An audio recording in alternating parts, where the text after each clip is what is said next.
Football Friday night, Jon Holder coming to you live from the RMC Media Center, home of high school football Alabama's After the Game. We are getting set. You'll be watching us coming up in just a few moments, doing some work behind the scenes here. We have the Anniston High School Bulldogs. Coach Rico White and some of the Bulldogs are already in the house for you tonight. We got highlights of games across East Alabama. We've got all the scores coming. The final region standings of 2022 football. We've got that coming up. We'll start to look ahead to the state playoffs.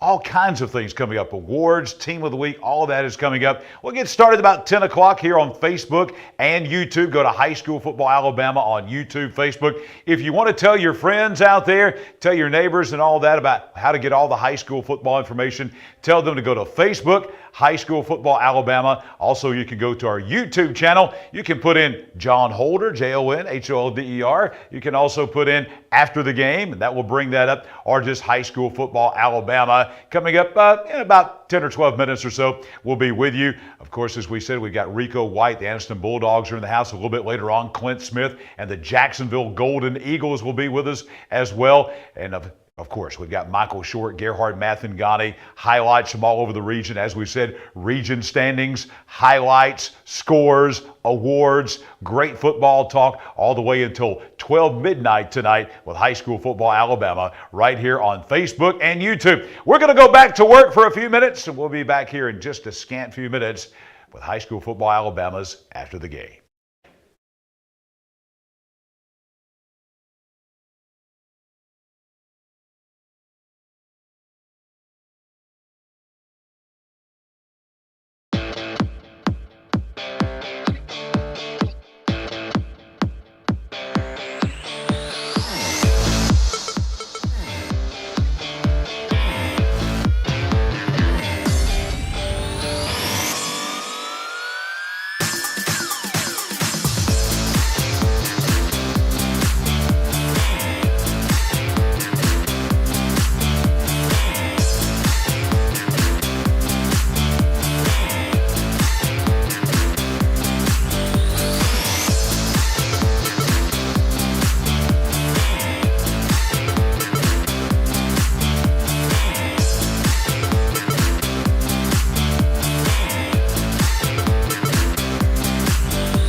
is a football Friday night. This is high school football Alabama after the game.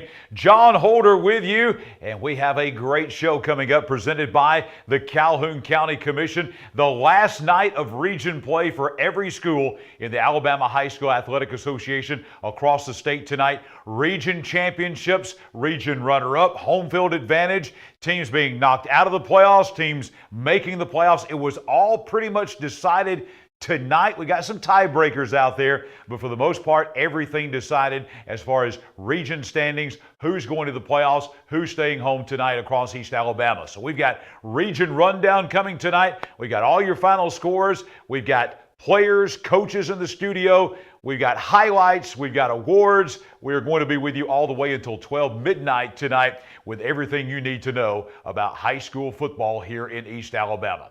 Right now, it is time to go to our Oxford Lumber and Ace Hardware scoreboard and get you caught up on all the final scores from across East Alabama tonight. We will have highlights of this game. Number 3 Piedmont Region champions, the 16th region title for Coach Steve Smith. The Piedmont Bulldogs defending state champions, defending now a region championship. Didn't win it last year, but they won it this year. Piedmont beating Hoax Bluff tonight at Mike Robertson Stadium at Hoax Bluff, 28-7.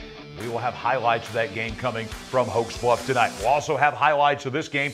Number 6 Jacksonville. They led 28-0 at the end of the first quarter. They were up 48-0 at one point. Jacksonville has never lost to White Plains. They are now 10-0. They did not lose tonight. Jacksonville winning at White Plains 48-14, and we will not only have highlights of that game, but the head coach of the Jacksonville Golden Eagles, Clint Smith, will join us right here on After the Game. Oxford tonight, not only trying to possibly win home field advantage in the 6A playoffs, but they were going for their win number 600 in program history. It did not happen tonight. Oxford loses on the road in Jefferson County to a very good Center Point team. Center Point moves to 8-1. They beat Oxford tonight, 41-24. That means Oxford will drop all the way down to 4th. They're in the 6A playoffs. They will go in as the number 4 team out of Class 6A, Region 6. Big game tonight on the hill at Walter Welborn. We'll have highlights of this game as well. Sachs beats Walter Welborn 35-18 tonight. This was to decide 3 and 4 in Class 3A Region 4. So Sachs will be the 3rd team. Walter Welborn will be 4th. Sachs beating Welborn 35-18. Highlights of that game coming from the hill. We'll also have highlights of this game. Number 2 Anniston, region champions out of Class 4A Region 4 tonight at home at Lott Mosby Memorial Stadium in Anniston, beating the Cleburne County Tigers. Anniston has now taken 5 straight from Cleburne County. Anniston remains undefeated, now 9-0. They end their regular season. They'll have an open date next week. Anniston beating Cleburne County 42-0. We will have highlights of that game and the head coach of the Anniston Bulldogs, Rico White, and some of the Bulldog players. They are already right here at the RMC Media Center at Parker Memorial Baptist Church in Anniston. We'll hear from them and see them in just a couple of moments. Also tonight, huge game on the Creek Bank in Ohatchee. We will have highlights of this game. The Ohatchee Indians lost their first 7 games, and now they're going to the state playoffs. They have won 3 in a row, including a win tonight over visiting Plainview. They beat Plainview tonight 41-28. That set up a 3-way tie for 4th place in Class 3A Region 6. But Ohatchee beat Plainview head-to-head and Hoax Bluff head-to-head, the 2 teams they were tied with. So Ohatchee is going to the state playoffs in Class 3A. Congratulations to Coach Chris Finley and the Indians. They beat Plainview 41-28. Highlights of that game coming on After the Game. Another team that is going to the state playoffs in 5A, the Alexandria Valley Cubs. They win tonight at Talladega 69-21. That is the regular season finale for Alexandria as they will move on to the Class 5A state playoffs in 2 weeks. Alexandria keeps Talladega winless 69-21 tonight. The Weaver Bearcats go on the road down to Lee County to play Beulah tonight.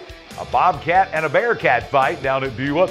Weaver wins the game. 2nd win of the year for Coach Gary Atchley as Weaver wins at Beulah tonight 30-14. Pleasant Valley picks up a win tonight. They go and win at Gaston. Pleasant Valley scores with 33 seconds to go in the game, and they beat the Gaston Bulldogs out at Shinbone Ridge 20-14. Ranburg Wow, big win tonight at home at Harlan Robinson Stadium in Ranburne. They beat Central of Coosa 64-14. Ranburne moves to 4-5. Isabella and Woodland playing tonight. Still looking for a final score on that game. That does have some region standing implications in Class 2A Region 4. Still looking for a final on that game from over in Maplesville. This was the region title game in Class 3A Region 4 down at Tiger Stadium in Dadeville tonight, and a top 10 matchup. Number 7 Dadeville, number 9 Randolph County, and it was all Dadeville in this region championship game. Dadeville led early, they led late. Total domination as Dadeville beats Randolph County 49-7. Dadeville, the region champion, Randolph County, the region runner-up in Class 3A Region 4. Hanley tonight, an impressive win down at right field in Roanoke. Number 5 team in the state in Class 4A. They wind up the regular season 9-1. Hanley beating Munford 49-14 tonight. Wadley and Talladega County Central. Talladega County Central earlier this week forfeited the game to Wadley. They really having a tough time down at TCC. Really just didn't have enough players to really compete with Wadley, so they forfeit the game to Wadley. Wadley moves to 5-4. They will be in the state playoffs in Class 1A. That was the regular season ender for Talladega County Central, as they will wind up at 0-10. Central of Clay County making the 2-hour trip down to Seal, Alabama to face the Russell County Warriors tonight. Central of Clay County wins on the road 26-14 in the non-region game down in Russell County. Last night, B.B. Comer goes to Farm Links Field in Fayetteville. The Tigers continue to roll. They're 7-2 now. They beat Fayetteville 47-6, region champions out of Class 2A Region 4. Victory Christian tonight picks up a win at home in Pell City. They beat Winterboro 25-12. Tomorrow, Alabama School for the Deaf, 2 o'clock tomorrow afternoon at Kiwanis Field in Talladega, playing Model Secondary School for the Deaf out of Washington, D.C. ASD, you see their record there, 7-1, trying to go to 8-1. And folks, they could actually win a national championship in the deaf school category. So big game tomorrow for ASD. Tonight, Leeds beats the Lincoln Golden Bears 31-10. Leeds, of course, the region champion out of Class 5A Region 6. They remain undefeated now at 8-0. Pinson Valley, they will wrap up 3rd place in Class 6A Region 6 as they win at Pell City tonight at Pete Rich Alumni Stadium 45-21. Moody and Southside. Southside, there was a chance if they could have won this game tonight that they might have moved up in the region standings, but it did not happen. Number 5 Moody goes into Barney Hood Stadium in Southside. They beat the Panthers 35-13. We will have highlights of that game coming from Southside a little bit later on After the Game. Springville and St. Clair County, both teams looking for their first win of 2022. Big rival game here. Springville gets the win, their first win of the year at home tonight at Tiger Stadium in Springville, where they beat St. Clair County 42-32. Cherokee County beats Asheville tonight. They needed to win this to ensure there would be a 3-way tie in Class 4A Region 6. Cherokee County has never lost to Asheville. They're now 9-0. They won tonight in center at Bobby Joe Johnson Field 40-0. By virtue of tiebreakers, looks like Cherokee County is going to be the region champion. Etowah would be 2, Aniana would be 3, Good Hope would be 4. We'll go over that a little bit later on our region rundown. This was a region championship game tonight at Joan Ford Stadium in Raglan. Number 6 Spring Garden goes in and they beat Raglan 47-21. That creates a 3-way tie for the region championship along with Wadley at the top of Class 1A Region 6. By virtue of tiebreakers, it looks like Spring Garden will be the region champion. Raglan will be 2, Wadley will be 3, Donahoe will be 4. Huge win tonight, a region title again for the Spring Garden Panthers as they win at Raglan tonight 47-21.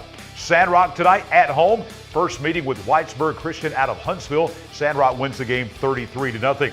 Galesville and Valley Head playing each other tonight. That game being played at Galesville. Valley Head comes in and wins the game. The Tigers remain undefeated as they beat Galesville tonight 57-40. The final in that game from Galesville is Valley Head, the region champions in Class 1A, Region 7. Appalachian and Cedar Bluff tonight. Appalachian beat Cedar Bluff 34-13 tonight at Appalachian. What that is going to do is create a 3-way tie in that region for basically 3rd place. Also involved in that is Decatur Heritage, who had an open date tonight. So we'll tell you how that's going to shake out in that region. But Appalachia had a huge win tonight up on Straight Mountain as they beat Cedar Bluff 34-13. A lot of attention tonight in Class 3A Region 6. Geraldine wins against Glencoe tonight at Coolidge-Isbell Field up at Geraldine 49-27. So Geraldine, it looks like, will be in the state playoffs. They will be the number 3 team in Class 3A Region 6. Sylvania and Westbrook playing tonight. Still looking for a final in that game from Sylvania. Sylvania had a big lead in this game. We'll try to find a final score. If Sylvania can beat Westbrook, that would, of course, make Sylvania the runner-up in that region. So we'll be looking for a final score in that game from Sylvania in 3A Region 6. Coosa Christian tonight, they will be at home in the 1A playoffs. They won at Woodville tonight 46-6 as they will be the runner-up and will have home field advantage in the 1A playoffs in coming up in 2 weeks. Calera and Gadsden City. Back and forth game. This was the regular season finale for Gadsden City playing on the road at Calera tonight down in Shelby County.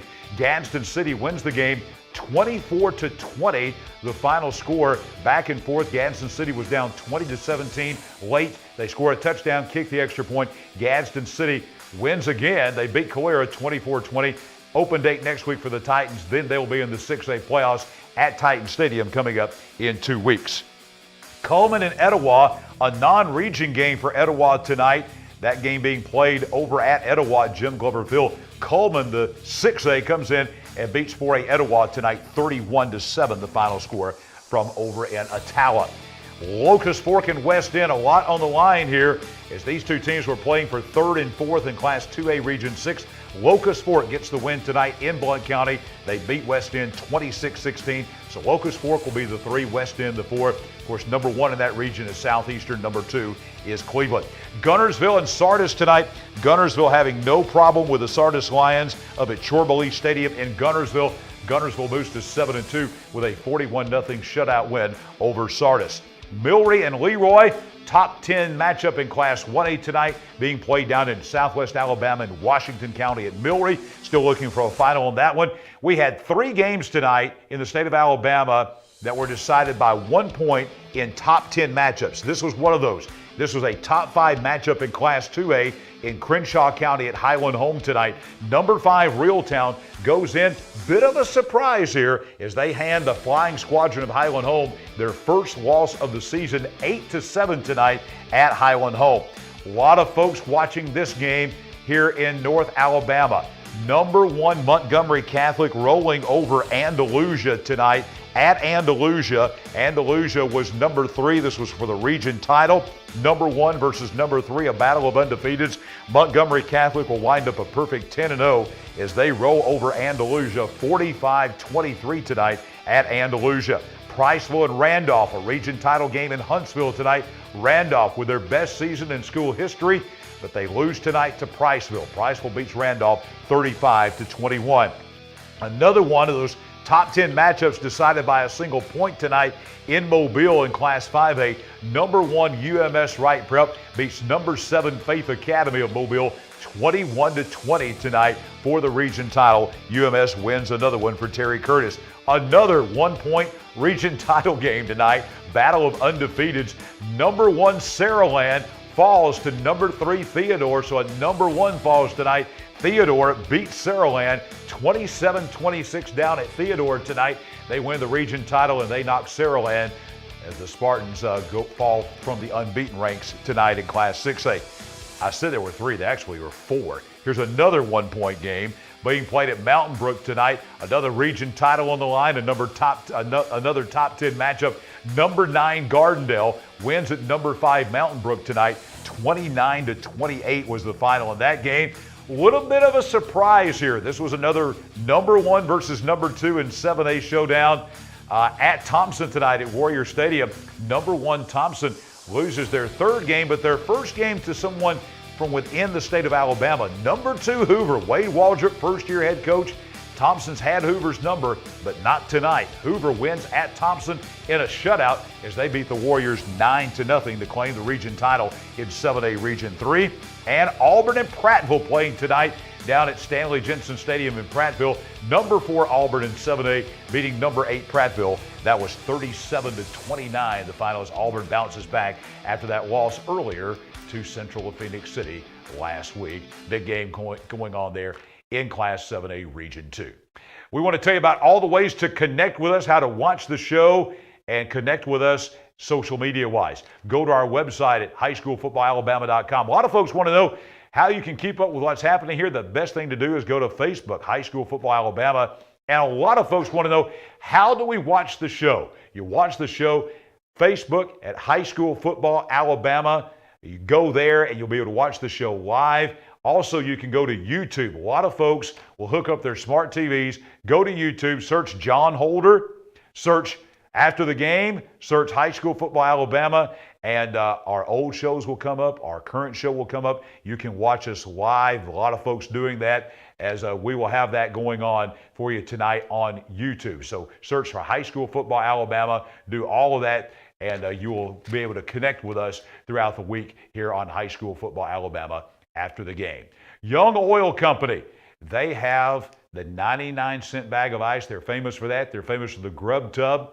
They are famous for Oleo donuts. They have quality gasoline, quality merchandise. They got the grub tub going on all the way until next August. So we've got tremendous sponsorships from Grub Mart. Grub Mart locations all over East Alabama, Cherokee County to Lee County, all points in between. And I'll tell you, we're going to show our Grub Mart Muscle Team coming up just a little bit later on. So the Grub Mart Muscle Team, that's coming your way as well, just a little bit later on in the show here on High School Football Alabama. Well, coming up next on After the Game, you see the Anniston Bulldogs right there tonight, a big 42-0 win against Cleveland County. Coach Rico White and the Bulldogs are in the house on After the Game, next on a Football Friday night, presented by the Calhoun County Commission. The Calhoun County Commission, made up of J.D. Hess, Danny Shears, Fred Wilson, Carolyn Henderson, and Lee Patterson, ask you to take a look at what Calhoun County has to offer. Beautiful parks, neighborhoods, recreational facilities, historic sites, and museums. Our citizens enjoy a high quality of life and strongly support the arts. If you are considering expanding or starting a new business, take a look at what Calhoun County has to offer. You will be glad you did. When you shop at Pee Wee Turner Motors, you will be a winner. As lifelong supporters of East Alabama athletics, we at Pee Wee Turner Motors would like to invite you to check out our quality inventory of trucks, cars, and SUVs at peeweeturnermotors.net. We always guarantee credit approval and look forward to serving you and your family at Pee Wee Turner Motors on Quintard Avenue, Anniston.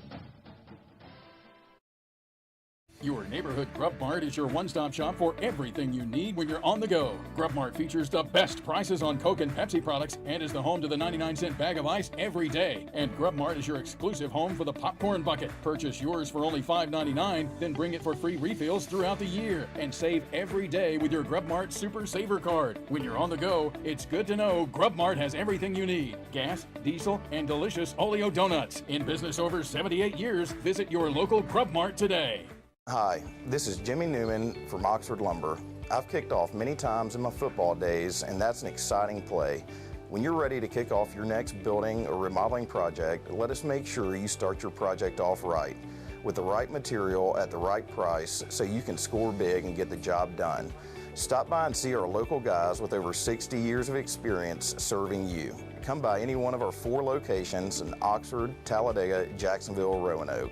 And don't forget about our low price guarantee. Cash back. Plain and simple. That's what you'll get on the Noble Bank Cash Back account. No tricks, no gimmicky names, just free accounts that pay you cash back. If unlimited transactions, fraud protection, and refunds on ATM withdrawal fees nationwide sounds like your kind of banking, visit us at noblebank.com and learn more about the Noble Cashback account. Welcome to personal banking. Welcome to Noble Bank and Trust.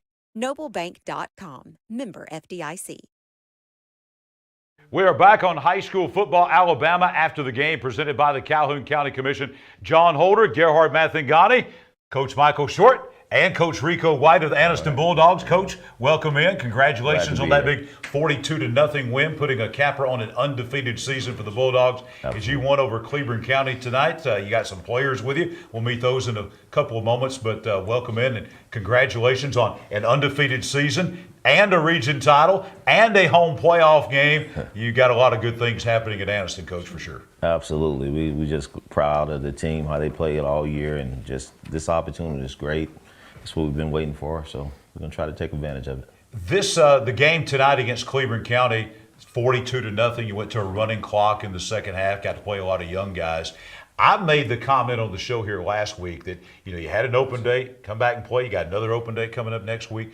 At this time of year, not a lot of folks have that kind of luxury to be well rested. I think you're relatively healthy, it looks like. Yes. I would think there's probably not a team in the state in any classification that is as good a shape as you are, health-wise and rested and physically. Yes, it was planned that way. It just worked out great. Last year, this time, we had a few guys nicked up with bumps and bruises, sprained ankles and stuff, and we tried to prepare for that this year.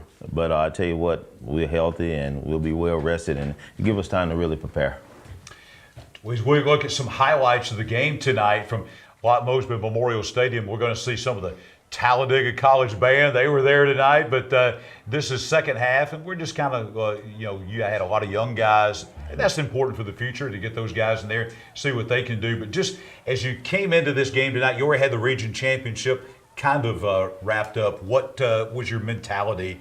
What were you talking to your team about this week? Well, the biggest thing is being sound and have a playoff mindset, know every play count, and just try to stay healthy, and we want to stay healthy going into the playoffs. So our kids played well, played with great energy, and just they really got at it. Coach, the one thing I noticed when I'm looking at your stats for the year is you've given up 115 points. Yes. And anytime you can do that, I mean, I know you scored a lot of points now. Yes. But you know as well as I do that defense wins championships. So give us a little idea how far your defense has come from the beginning of the year to where they are at now. Well, I think that was one thing that was missing last year. We gave up too many points, and we really worked in the offseason to build off that. As the old cliche, defense win championships. Mm-hmm. So we wanted to do that and be solid. And I tell you what, the kids been sponges, and they really worked hard to prove that they was a good defense this year. If you look at every classification that I've looked at this week and every region champion, every one of them have got solid defensive stats. Yes, every one of them. That's what it's about. So I feel we have a good defense, and we want to just keep improving. Yeah. The growth of this team from fall camp to where you are now, what would be probably the biggest growth? If it's a position group, if it's a certain player, maybe a certain class, is it leadership on the field, off the field? What have you seen from maybe the end of July to this point right here? Well, one thing we challenge the kids on as far as mastery, as far as mastering your position. You've been playing a position 4 years, 3 years. You should master it. You should sharpen your tool, your craft. And they challenge themselves to be prepared. Once you get to that level, it ain't so much a playing against your opponent. You're playing against yourself. How well you can perform at your position. And our kids really bought into that, and they done well. One thing that I have noticed, and from an old coach talking to a coach. Yes, sir. Is, and I've said it several times this year here on our show, in the past, when things may have went bad, when you got at the Piedmont game, for example, I was at that game and I've seen a couple of your games. If something went bad, then it just kept going over and over and over, and the same things happened. Yes. I commend you and your staff and your players, especially your seniors, to being able to overcome that and now not let those bad things turn into 2 bad things and 3 bad things. Now they take a bad thing and they look at it and say, well, I just learned from it, and go on and make a positive out of it. Yes. I commend you for that happening. Absolutely. One thing about it, most people say, well, when momentum switch, what can you do? How you stop it? I think that's where your senior players take over. They got to make plays to stop it. You go to your key players, hey, I need a play. Let's make this play. Let's slow it down. And that's something we had great leadership with our seniors. A perfect example in the Piedmont game. Your quarterback, after things were going good, he's over there on the sidelines, and y'all started going and getting things going the right way, but he's over there on the sidelines, and I witnessed this. You were coaching, so you didn't get to see it. But he's encouraging those guys and telling them this is not over. This is not going to stop right here. So that's just a sign of growth from your players. Absolutely. You know, especially a Piedmont program, you know, their record, their program, it speaks for itself. You know, they champions. They going to play like champions. Champions don't give up. So we know it's going to be a full game. You know, even though it seemed like we were just going to blow them out, it don't work that way. And I'm glad we stayed focused and able to pull that thing out. Coach White, you have mentioned leadership. You mentioned some players. So you brought some of those players with you tonight here to our media center, here at the RMC Media Center at Parker Memorial Baptist Church, just down the street from Anniston High School here in Midtown Anniston. And we've got some of those guys here with us tonight. Tell us who these guys are right here. Introduce you to these folks. I think if you're a high school football fan in these parts, these are household names for you. Yes, sir. To the right there, Roscoe Malloy. He's a linebacker, big number 0. In the middle, Cam Sandlin, the quarterback, great leader. And to the left, Raquez McEldred, a Alabama commit, just great leaders. These guys, you brought these guys, a couple of these guys up here last year, Coach. Tell us about what these guys, we know Cam and Raquez, what they mean to this program from an on-the-field standpoint. They're great players, two of the best players in the state in any classification. But what do they mean off the field? Leadership, you've talked about that a lot. What do they bring to the table there? Just a sharp mindset, becoming students of the game and being students off the field. And one thing we hopped on last year, we were so disappointed about the St. James game last year about discipline. I think we really blew that game because of lack of discipline. And they have thrived on this year, making sure they be leaders and make sure we take care of the small things. You know, most teams see the little trees, but you got to see the forest. They saw the big picture. So this year it carried over. As we take a look at these talking about these guys, and we just showed them for a couple of moments there, individually, what are those three guys, maybe individually, what do they bring to the table for you? Well, Roscoe Malloy, you know, last year he brought something to the table we didn't have last year. A true linebacker, a headhunter. We put that guy, he played defensive line last year, and we saw how mobile he was, and we decided to put him at middle linebacker. And this year he really showed how tough things can be trying to run up against him. So he did a great job for us.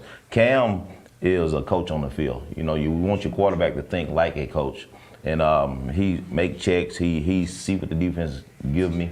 Years before that, I have to say, Coach, Cam, you got to do this, this, this. Now he said, Coach, we can do that. We can do this. So he see what I see. And Raquez just being a leader up front, getting the guys up front ready to play. And that's his job, you know, as a senior, get these guys ready to play, and he's done a great job. One of the big things, and I know you probably might have done this, and actually you could tell me if you did this on purpose or not, being able to have an extra week before the playoffs begin. Number one, did you do that on purpose, or was it just the way the schedule worked out? And then how do you plan to use this, 7 days before the postseason begins? Well, believe it or not, every year we do. Well, it's planned. Several reasons. You never know. You may be nicked up, have injuries. Then again, they give us 2 weeks to prepare for our opponent. Yeah. And we try to take advantage of that. And we want to be well prepared going into what really counts. Yeah. It's the second season. You can throw records out the windows, and we really want to be prepared. So that's what we use it for. These guys, we mentioned two of these three guys that we're going to show again are SEC talent. We show them over there. These guys are obviously, as we mentioned, one's going to South Carolina, one's going to Alabama. What are Alabama fans and what are South Carolina fans going to get when they get those two guys right there? You'll get guys with a great leadership, a great IQ for the game, and winners. They hard in the place of winning, and they know how to put the team first. And they have one common goal to make the program better and win. So that's what you're getting from those guys. And speaking of recruiting, your crew has done a really good job of making sure that these guys get out there. Obviously, the world will know about the SEC guys, but you're also intentional, I think is the right word, about being able to get players out there, get them some exposure, and try to get them on the next level. Yes, I tell you what, the coaching staff and definitely Coach Ball, he do a great job with the recruiting. That's something they work on daily, and it's important to him. You want to put people around you that's good at different things, and that's something he's definitely good at, talking to the recruits, getting our kids the notoriety that they need.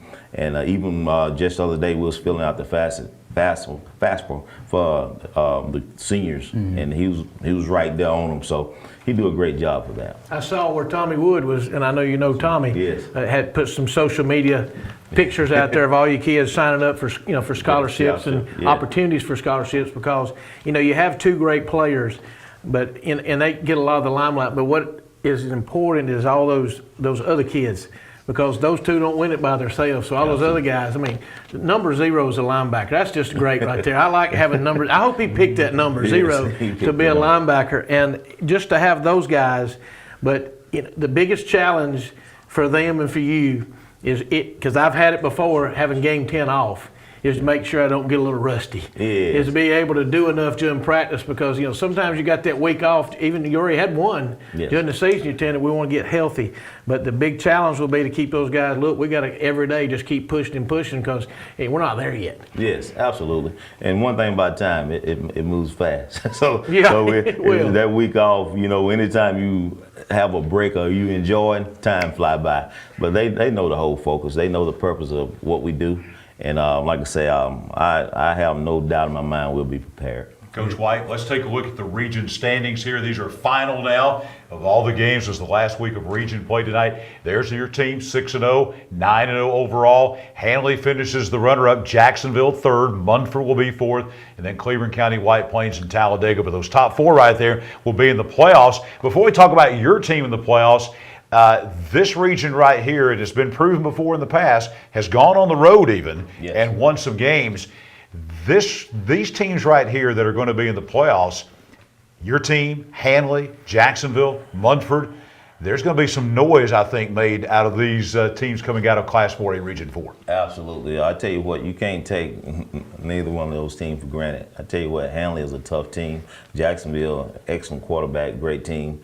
And Munford is a growing team. So they can go on the road and make some noise and pull things off. I don't have no doubt in my mind. We have a great region. You can't take a week off. And those teams will do well. And it was so important to get that number 1 seed. Yes. Especially this year in the South, and the way the bracket shaped out, and where you might have to go, where you might want to be home, because there ain't nothing like playing at your place. Yes. And that's something, I tell you what, the last 2 years we really learned that. We went to St. James last year to Montgomery. I don't like that trip. and then the year before we went to Williamson in Mobile. Right. And we had to stay overnight. That was a long trip. We pulled that out, but just going into an environment and the mental focus that these kids got to have and keep them sharp for that type of game. And you've been playing in a regular stadium all year. Then you get to Williamson, you're at Ladd People Stadium. It's a humongous stadium. So how will we adjust? But our kids did well. So like I say, it's good to be at home. Well, playing in a big place, for example, Piedmont is a large place. Yes. That can only help you down the line. Playing in a place like that, when you go on the road to some of these places, they're going to have places like that. Like for an Andalusia, for example, they got nice places, nice turf. So those are all different places that you're not used to. But now by playing a game like we played at Piedmont, then that can only help you. Well, I'll say the environment that we have played in this year should help us. I'll say that at least the top 6 games have been like a playoff environment. You go from Weber rivalry game, it was packed. Then Villa Rica brought a great crowd. Then you turn around Jacksonville, that was a large crowd. Then like I said, Piedmont, Hanley, it was unreal those games. So I can say in a sense, you have playoff experience with the crowd, the environment. So it should work out in our favor. Couple more questions for you, then we'll let you get out of here, because we know you got a lot going on. We've seen some highlights from earlier in the season there of your team. First thing is, we're looking ahead now to playoffs. Got that coming up 2 weeks from tonight. Here's the question everybody wants to know. You're being talked about as one of the favorites to maybe be at Jordan-Hare Stadium for the Super 7. What's it take, in your mind, to get there, to get to Jordan-Hare Stadium with the Anniston Bulldogs? The biggest thing is, one thing is being healthy, and then another thing, just staying sharp, and being sound and continuing to improve on what we're trying to accomplish. We can't take anything for granted. And like I say, it's one game at a time. We're not looking ahead. Whoever we play in 2 weeks, that's the only game on the schedule. And we'll be prepared for them to the best of our ability. All right, Coach, here's the final one. Now, we always ask the coaches questions that have nothing to do with football. Okay. All right, so here's your non-football question here. I want to know, I think a lot of folks out there want to know, what would be something that is most surprising to people about Rico White? What is something about Rico White that folks just don't know that would surprise them about you off the football field? I would say, let me see. It's not too much. That's Players football. want to say something. They're over here dying. They can see. Yeah. It's football 24/7. I mean, I'm trying to think what else I do besides football. Other than that, probably spend time with my son. That's it. Yeah, absolutely. Yeah, it's not too much I do besides focus on football, and that's it. That's what hey, I'm the same way, Coach. People ask me all the time, I don't hunt, I don't fish, I don't do woodworking, I don't golf, I don't do anything. It's high school football. I was on a plane on vacation this year, Coach, and I'm flying out to Arizona, and I'm sitting there on Southwest Airlines working out schedule. I got Coach Rico White coming in week 9 and all this kind of stuff on the thing. So it's the same way with me. Yeah, so I understand. I go fishing. I don't have to catch nothing. Normally, I can relax and just look at the water, but my mind is still on football. You know, football that's my life, so I enjoy it to the fullest. Absolutely. Coach, congratulations on such a great season. Thank you for much. bringing the young men that you brought with us tonight. Yes, Best of luck to you and your team as we'll be watching you through the Class 4A playoffs. Thank you, and go Bulldogs. All right, the Anniston Bulldogs with us tonight in our Noble Bank and Trust post-game presser. Coach Rico White and the Bulldogs with us tonight. And we saw some highlights. Those highlights every Friday night here on After the Game, brought to you by Red Threads, powered by O-Brand. Make sure to go visit the Red Threads. Jack State's got homecoming tomorrow. They have the big homecoming parade right there on the square in Jacksonville. As that parade comes through there, you can go to the Red Threads storefront. I was in there just last week. They have absolutely the best high-quality Jacksonville State merchandise that you're going to find anywhere. So if you're going to Jacksonville tomorrow, going to the parade, going to homecoming, all the festivities, make sure to go by Red Threads on the square in Jacksonville. Red Threads, powered by O-Brand, bringing you our highlights. We're really just getting started on high school football Alabama after the game. We'll be back with more scores, highlights, region rundown as we roll on a Football Friday night presented by the Calhoun County Commission. My dad taught me to fish right here years ago. But when an old sports injury started slowing him down, I knew we'd need to search for the latest procedures in knee and hip replacement, with physical therapy tailored to his needs, a dedicated team of doctors and nurses, and he'd want a fast recovery time. So where'd he find all that? Right here at RMC.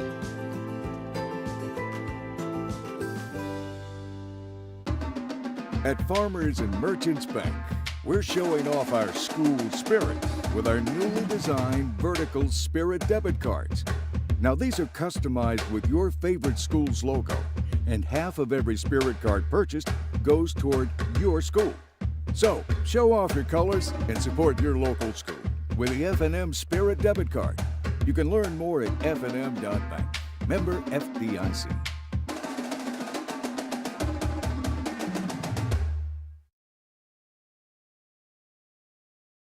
Anniston Orthopedics continues to provide a legacy of outstanding sports injury care on and off the field, keeping our players in the game. Anniston Orthopedics offers our Saturday morning sports injury clinic from 8 to 10 a.m. throughout the high school football season. Anniston Orthopedics also offers full-service physical therapy and occupational therapy departments. To learn more, visit our website at www.annistonortho.com. Anniston Orthopedics, located in the Tyler Center adjacent to RMC.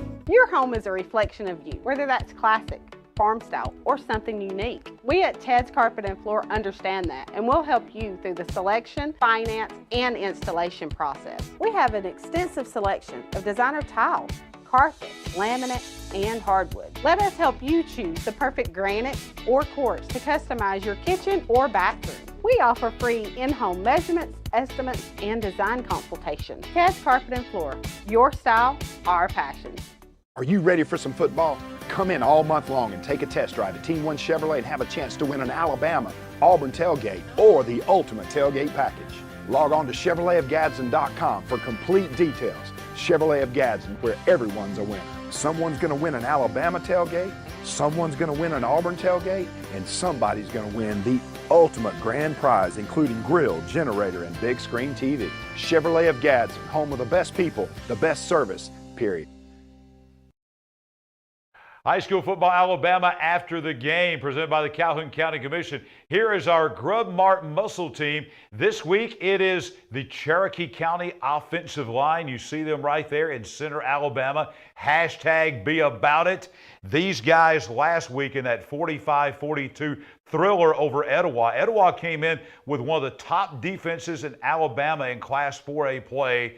And Cherokee County scored 45 points. 38 of those 45 were on the offensive end, mainly because of these guys right here.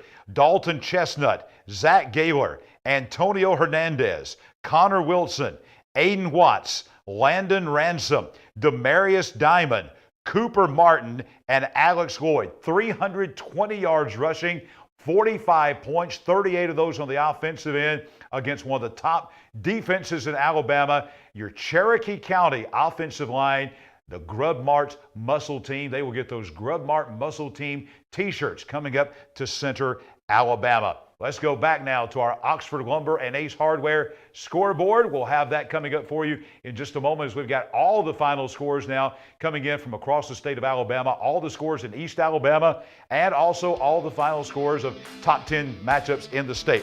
It was number 3 Piedmont beating Hoax Bluff 28-7 tonight. Highlights of that game coming. Jacksonville beat White Plains 48-14. Highlights of that game coming. And Jacksonville head coach Clint Smith will join us live here on After the Game.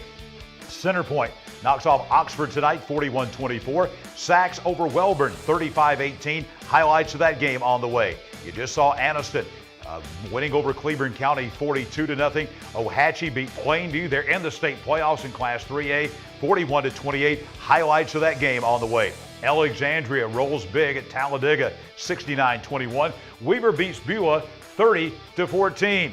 Pleasant Valley scores with 33 seconds to go in the game to beat the Gaston Bulldogs 20-14. Ranburn all over Central Coosa 64-14.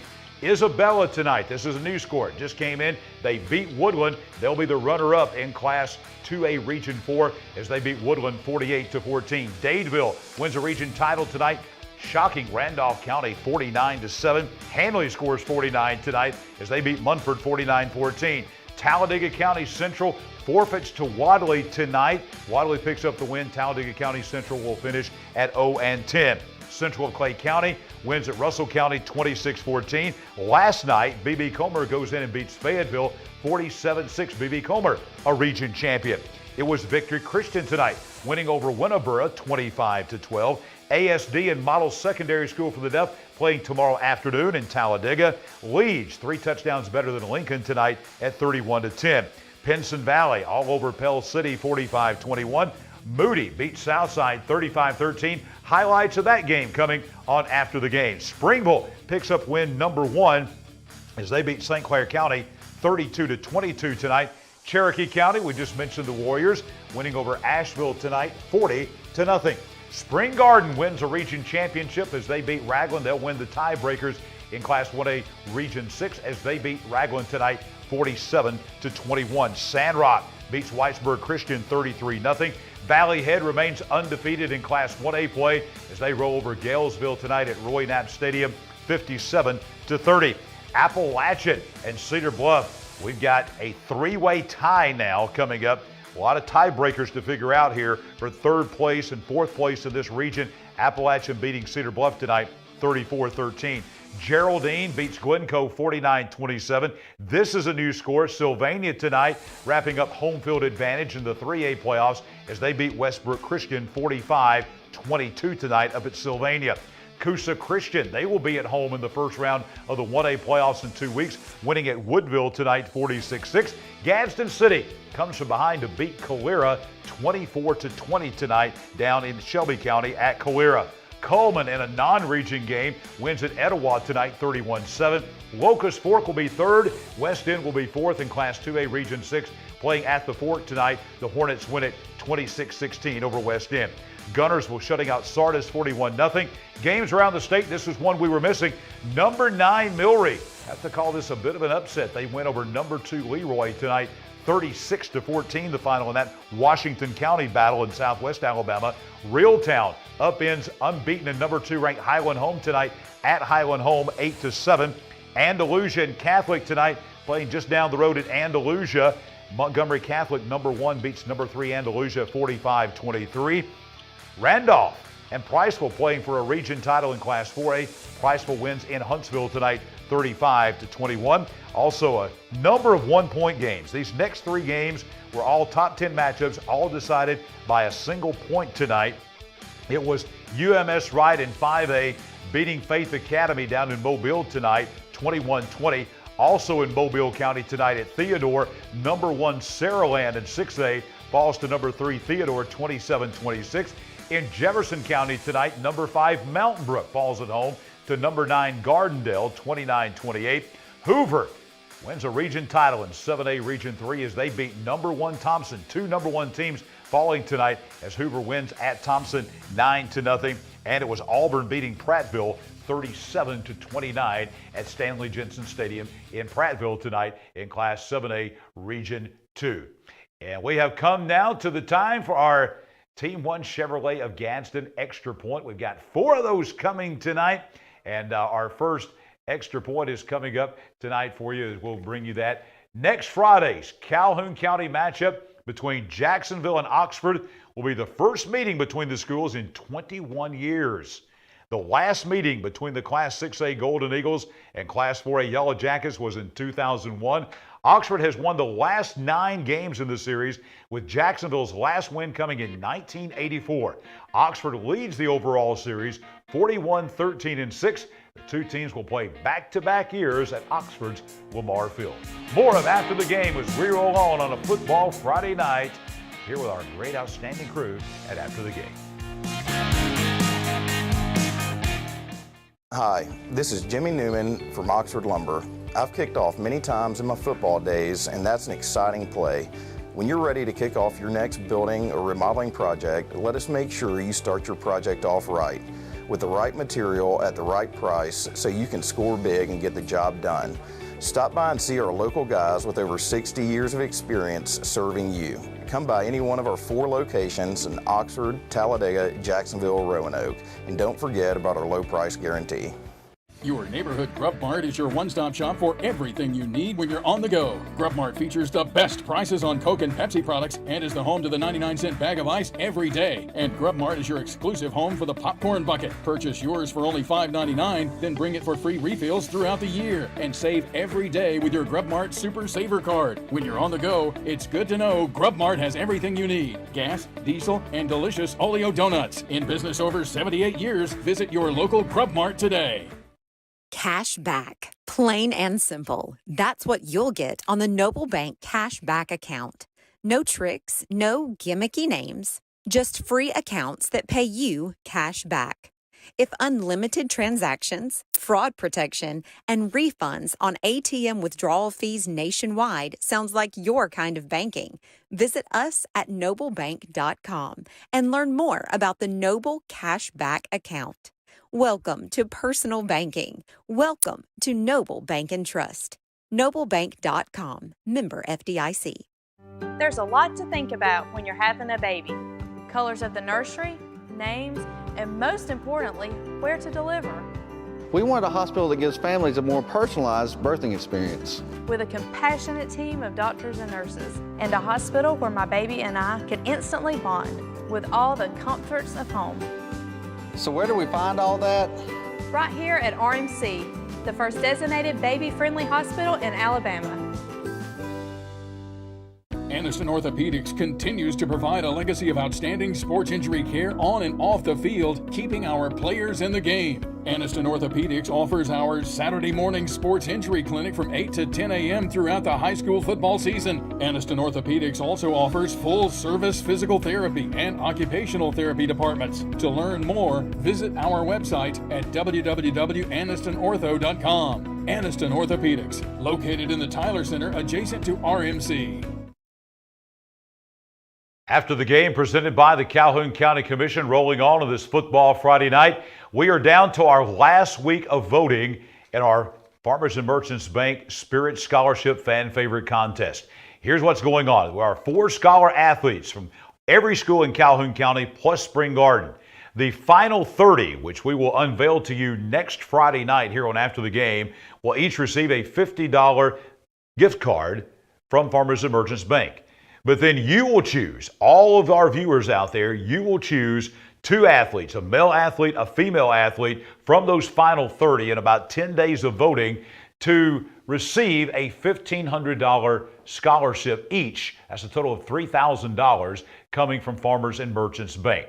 So we have introduced to you student athletes from 12 schools. Tonight we have 3 more schools that we're going to begin the voting at 12 midnight tonight. That's about an hour and 10 minutes away. This voting will take place all the way until next Friday. That'll be October 28th at 12 noon. We'll have our final 30 set next Friday night on the show. We'll introduce those final 30, and we'll begin voting next Friday night at midnight to narrow from the final 30 to 2. That will take place through Monday, November the 7th, I believe it is, that we will have our voting at 12 noon, the deadline, and that's when we'll have our final 2. So let's begin tonight with the 4 scholar athletes representing Walter Welborn High School. First, we have Delana Stevens. She's a cheerleader, plays volleyball and softball with a 3.94 GPA. We also have from Walter Welborn, Samara Thomas, a volleyball player. Look at that, a 4.04 GPA. The male athletes from Walter Welborn, there's their quarterback, Grayson Johnson, a football and basketball player with a 3.6 GPA. And also we have football and baseball player Austin Smith with a 4.1 GPA. All you have to do is like the picture of the ones you want to vote for at High School Football Alabama's Facebook page to vote. Those are the 4 from Walter Welborn. Now we roll on to the Donahoe School. The female athletes are Ansley Simmons, a volleyball and track and field athlete with a perfect 4.0 GPA. We also have Sarah Wagoner, a volleyball and soccer player at Donahoe, also with a perfect 4.0 GPA. The male athletes from Donahoe include Ben Carr in football. Let me explain this. He's number 68 right there. This is the picture he wanted to use. He was injured earlier in the year. Matter of fact, the first game of the year, I believe, he was injured, and he wanted to show him and some of his teammates there. So Ben Carr is number 68. He's a football player with a 4.0 GPA. And the other male athlete from Donahoe is Lucas Elliott. He is a football and baseball player with a 3.9 GPA. Again, go to High School Football Alabama's Facebook page, like the photo to vote for those 4 from the Donahoe School. And finally, from Anniston High School, here are the 2 female athletes, cheerleader Amari Fields with a 3.87 GPA. Also, Ayana Woodfolk, a cheerleader with a 3.75 GPA. The 2 male athletes from Anniston High School, football player Kevin Cole with a 3.52 GPA. And then also another football player, and that football player is Darius Feaster. He has a 3.64 GPA. Again, you go to High School Football Alabama's Facebook page beginning at 12 midnight tonight through 12 noon next Friday and vote for your favorite athlete from Anniston. Anniston, now 3 schools this week, Anniston, Welborn, and Donahoe that you will be voting for. And again, here's our Team 1 Chevrolet of Gadsden Extra Point. 2 games next week have been switched to Thursday night. The Asheville at Munford and Pleasant Valley at Weaver games will now be played next Thursday, October 27th. Next week will mark the last week of regular season play in the Alabama High School Athletic Association. And Team 1 Automotive, speaking of them, over on East Meagan Boulevard in East Gadsden, they are, again, giving away a great tailgate package. They have an Auburn or Alabama tailgate package ready for game day, plus they have a grand prize, including a grill, a generator, and a big screen TV. Log on to Chevrolet of Gadsden for complete details. Drop by Team 1 Chevy on East Meagan Boulevard in Gadsden, where everyone is a winner. When we come back, more scores, highlights. Head coach of the Jacksonville Golden Eagles, Clint Smith, joins us a little bit later on. Region rundown will get you set for the state playoffs. More announcements of award winners, and of course, we'll have our Ted's Carpet Team of the Week. We're going to show you one of the best pep rallies I've ever been to today as well. All of that coming up on After the Game. Are you ready for some football? Come in all month long and take a test drive at Team 1 Chevrolet and have a chance to win an Alabama, Auburn tailgate, or the ultimate tailgate package. Log on to ChevroletofGadsden.com for complete details. Chevrolet of Gadsden, where everyone's a winner. Someone's going to win an Alabama tailgate, someone's going to win an Auburn tailgate, and somebody's going to win the ultimate grand prize, including grill, generator, and big screen TV. Chevrolet of Gadsden, home of the best people, the best service, period. At Farmers and Merchants Bank, we're showing off our school spirit with our newly designed vertical Spirit debit cards. Now these are customized with your favorite school's logo, and half of every Spirit card purchased goes toward your school. So show off your colors and support your local school with the F&M Spirit debit card. You can learn more at fnm.bank. Member FDIC.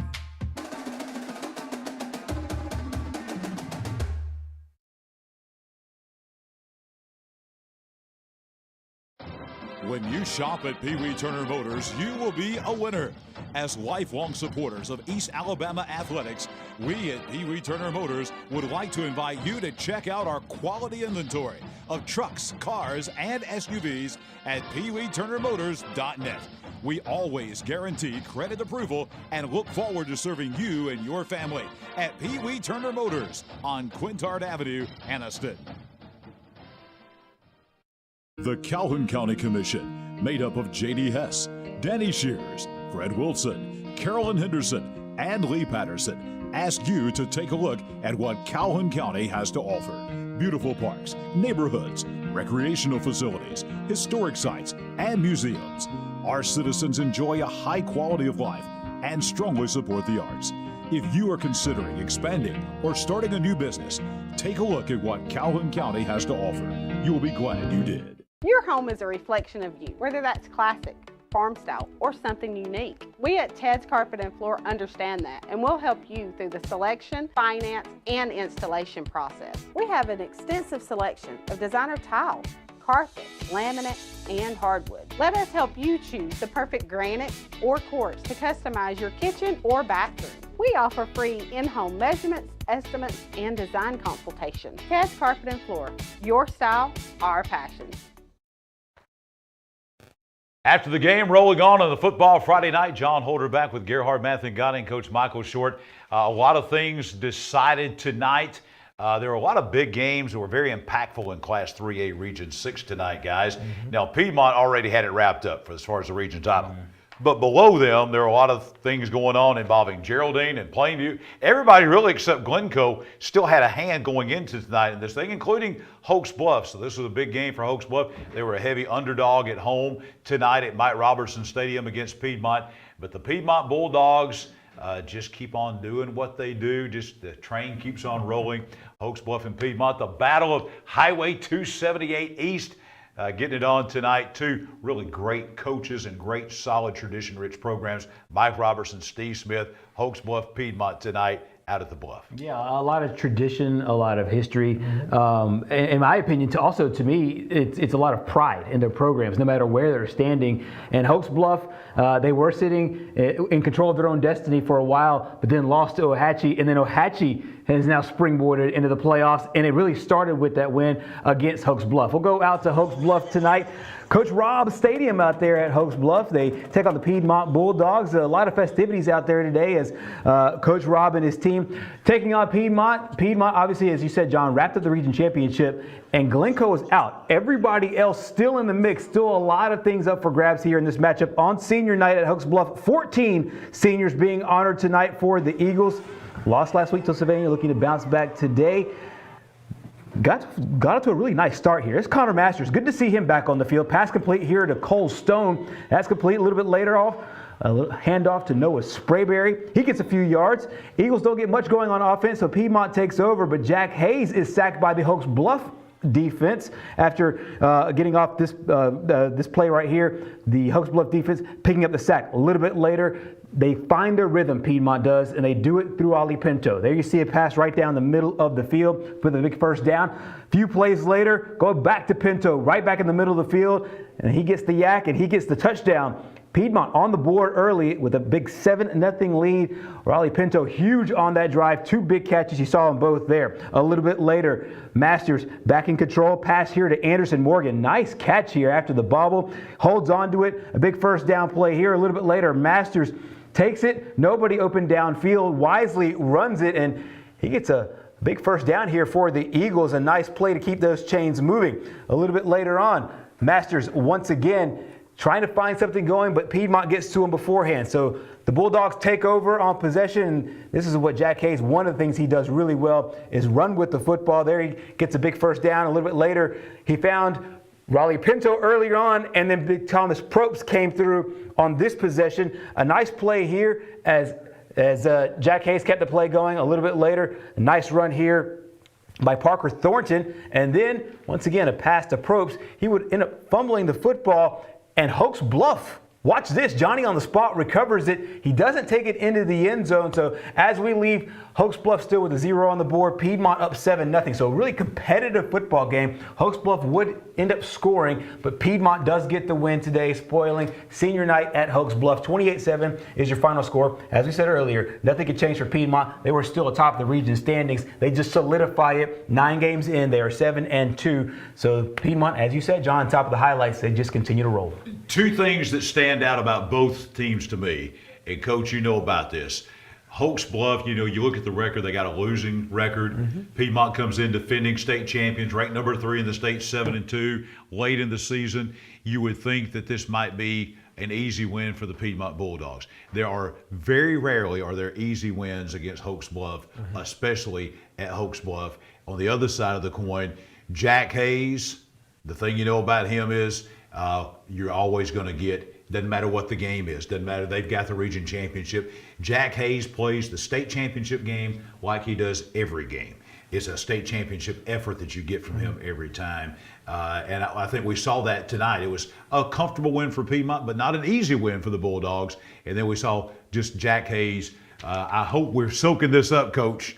Yeah. That because we're not going to see many Jack Hayes around this part of the state as we move through the future. No, and we've been able to this year see a lot of quality quarterback play in this region. So, and a lot of those guys are seniors and will be gone. But the most impressive thing about when you watch Piedmont play, and kudos to Coach Smith and his staff, is when they have already won it. And there isn't anything in those kids' mind to play for. Yeah, we got to win. But they still come out and do what they have to do to get the win. And that's what's always been impressive about Piedmont. They're going to, every week, they play to a standard, and that's, the Alabama cliche. It's a coach's cliche, play to your standard, but they do it. It's not just talk. They do it every week, and they do it every year, and nothing's like it changed. And then with Coach Rob and them, they play so hard, even when they're not talented, they're going to give themselves a chance to win a game because they play so hard. Right. And that's hard to get people to do that. And that's why, Coach Rob a couple years ago would tell you, well, they're about to run me out of town. Well, they didn't. They named a stadium after you because his kids have always played so hard. And then when they are super talented, they can win a lot more games. Right. But it's impressive to watch them play. And as a coach, it's always good to see those guys still playing hard because it means something to that community for them to go out and play as extremely hard as they do. Yeah, one of the things that, and John mentioned this before when we were talking about Jack Hayes kind of being where our feet are, because we don't know when we'll see this. There will be a time in the future, 10 years, 20 years from now, where there's going to be a guy who's played maybe since 7th and 8th grade. He scores a lot of touchdowns, and we'll be talking about it, and he's chasing Jack Hayes. And he's chasing this record. And we'll be able to say that we were covering him at the time when he does this. And so that's one of those things where I think that if we frame it the right way, then we'll be able to appreciate it in the moment as we're doing. But you're right. I think he is a microcosm. I think a lot of people talk about him, but I remember when he was a freshman, Coach Steve Smith was a little apprehensive to get him in front of the camera all the time because he wanted to recognize it's a team game. And I get that from a coach's perspective, and I know you get that as well, and you do it as well, John. But I think it is a good time to, as we end the regular season here, because not any game from here on out is guaranteed. So just be where our feet are and appreciate this. And as we appreciate Piedmont's run to what I think that they hope is another run to a state championship. So as we get to the waning moments of the guaranteed games from Jack Hayes, I think the appreciation is a really good word that you used. And as we look now at the region standings, and we're going to talk a lot more about this, but right now, Piedmont, of course, the region champion, undefeated in the region play. But then you had a logjam down there, with the exception of Glencoe, as we talked about, guys. You had basically everybody going into tonight had a chance to get in the state playoffs. Sylvania wins tonight. Geraldine wins tonight. So they're tied for second, but Sylvania won the head-to-head. So Sylvania is the 2. They'll have home field advantage, as you know, Coach, big. Geraldine will be the 3. But then you go down, there's a 3-way tie between Hoax Bluff, Ohatchee, and Plainview. And here's the way it works, guys.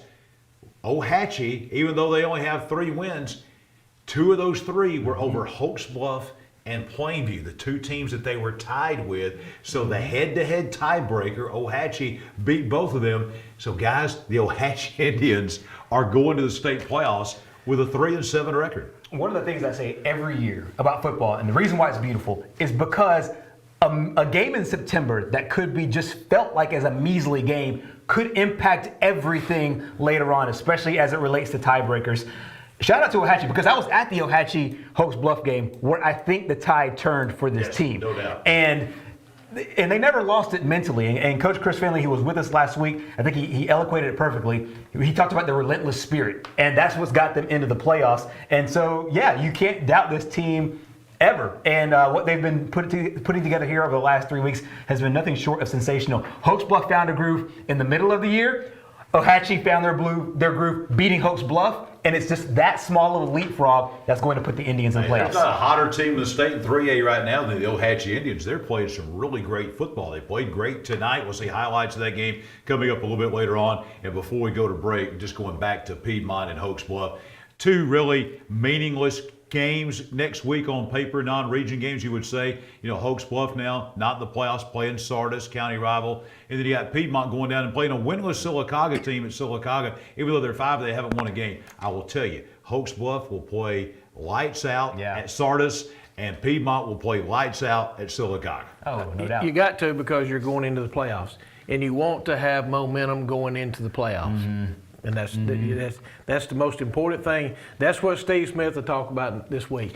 That's the next game, but we need to be positive when we start the playoffs next week. Right. We show you our Oxford Lumber and Ace Hardware scoreboard all the time.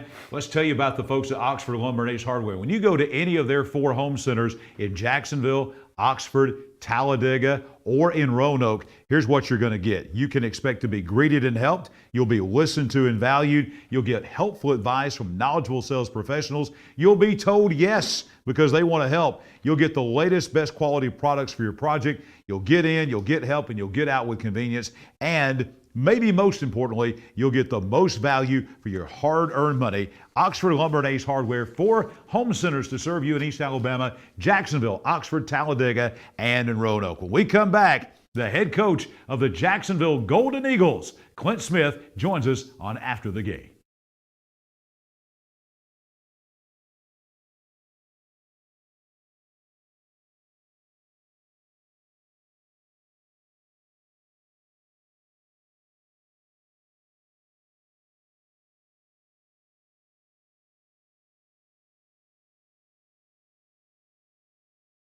Your school. So, show off your colors and support your local school with the F&M Spirit Debit Card. You can learn more at fnm.bank. Member FDIC.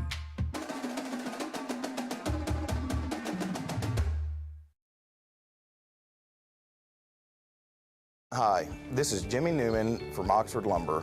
I've kicked off many times in my football days, and that's an exciting play. When you're ready to kick off your next building or remodeling project, let us make sure you start your project off right, with the right material at the right price so you can score big and get the job done. Stop by and see our local guys with over 60 years of experience serving you. Come by any one of our 4 locations in Oxford, Talladega, Jacksonville, Roanoke, and don't forget about our low price guarantee. The Calhoun County Commission, made up of J.D. Hess, Danny Shears, Fred Wilson, Carolyn Henderson, and Lee Patterson, ask you to take a look at what Calhoun County has to offer. Beautiful parks, neighborhoods, recreational facilities, historic sites, and museums. Our citizens enjoy a high quality of life and strongly support the arts. If you are considering expanding or starting a new business, take a look at what Calhoun County has to offer. You will be glad you did. I can't imagine life without Gwen, but we came dangerously close. I was having chest pains. Luckily, there was a hospital nearby that quickly discovered one of her arteries was 100% blocked. A hospital with life-saving technology and the latest in cardiac treatment, with an experienced team of doctors and nurses focused on fixing Gwen's heart. What hospital had all of that? It was all right here at RMC.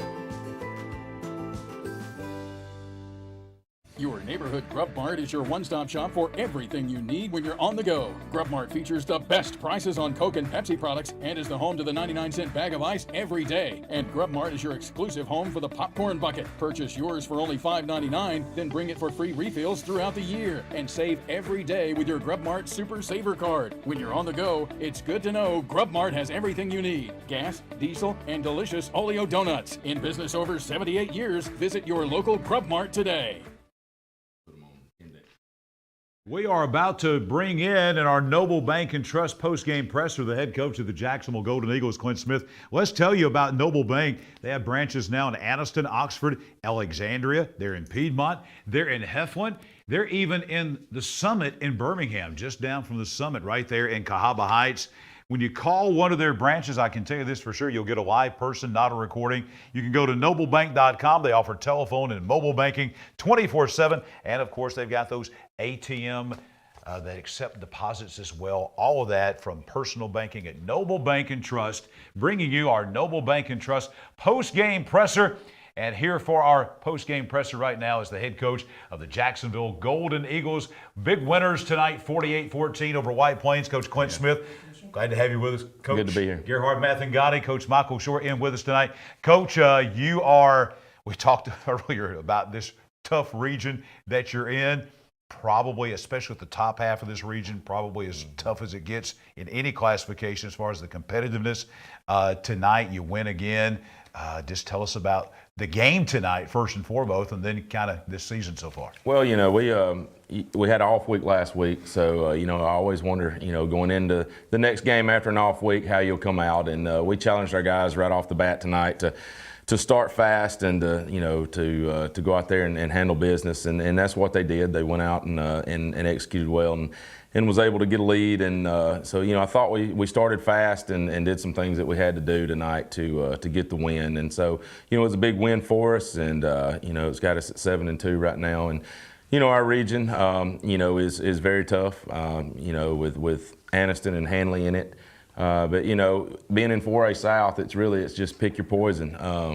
Coach knows all about 4A South. I mean, it's we got us, the 3 and 4 us in our region, and then we got Bibb County and American Christian. You got Montgomery Catholic. You got Andalusia. You got the 4 Mobile schools. So really, I think that 4A South, there's probably 8 or 9 schools, if they get hot at the right time, can make a run to the championship. So, it's tough. I think playing the schedule that we played definitely helps us to prepare for that. With Oxford next week, it's another big game, against a big opponent. So, we're just doing everything we can to try to prepare for that playoff run, within 4A South. So it's going to be tough. Gerhard's going to take us out to Robertson Field. There were a lot of highlights early on from the Golden Eagles. This was a 28-0 game Gerhard, by the end of the first quarter? Yeah, it's one of the things that you want to see once you know you're in the playoffs is have your team continue to play well. We'll get Coach's thoughts on that in just a second. But they can start off with a bang out there at White Plains today. Big-time matchup between Jacksonville and White Plains. And let's get started going early on with the offense for Jacksonville. This is Jim Ogle hitting Kedrick Fisher. And he picks up 19 yards and a big first down. Very next play, they go to G. Turner. And Turner picks up 10 yards there, down to the 8-yard line. Gets a tough blow, but he's in it for this play. And watch him here. Watch the presence of mind to pick it up off the bounce and get into the end zone for the 2-yard touchdown. Point after touchdown is good. 7-0 early for Jacksonville. A little bit later, go back again to the air, and it's Fisher on the other end of that Ogle catch. Give him 38 yards and a touchdown, 14-0 early. This is 4th and 5. Coach, trust in your guys and your playmakers. G. Turner, who we saw earlier on the receiving end of that Ogle pass, that keeps the chains moving. A little bit later on in that drive, it is Turner going for 13 yards right up the gut, down to the 6-yard line. A little bit later, number 6 on the 6, gets 6. Turner into the end zone for the touchdown. An early 21-0 lead for Jacksonville. Solid effort here from White Plains. This is Dylan Barksdale picking up 11 yards there on this play. But, Coach, your defense really steps up big a little bit later on in the drive. Will Phillips high points the football, gets the interception. Jacksonville football once again at the 20-yard line. Very first play after your defense makes the stop, it is G. Turner once again. Give him 80 yards this time. He did it receiving, he did it rushing. Ogle had a great game as well, as did Fisher. 28-0 after the first quarter, and Jacksonville goes on to win it big. Coach, I think you have some stats from this game and some of the things that your observations, but you see your final score, 48-14. Jacksonville with the win to run their record to 7-2. Yeah, tonight, G. Turner, 10 carries for 157 yards and 3 touchdowns.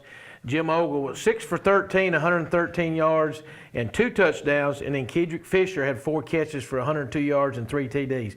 Coach, I'm not going to lie to you. Early in the year, now I'm looking at it, I'm kind of on the dark side. I'm on the other side now.